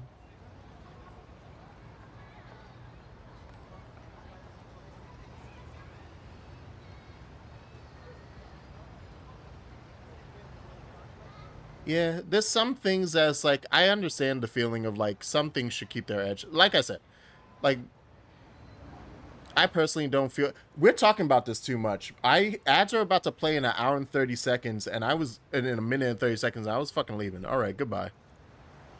We can talk about this another time. I gotta go to sleep. Get out of here. Get out of my house. We went over 20 minutes because of this shit. Get out of my house.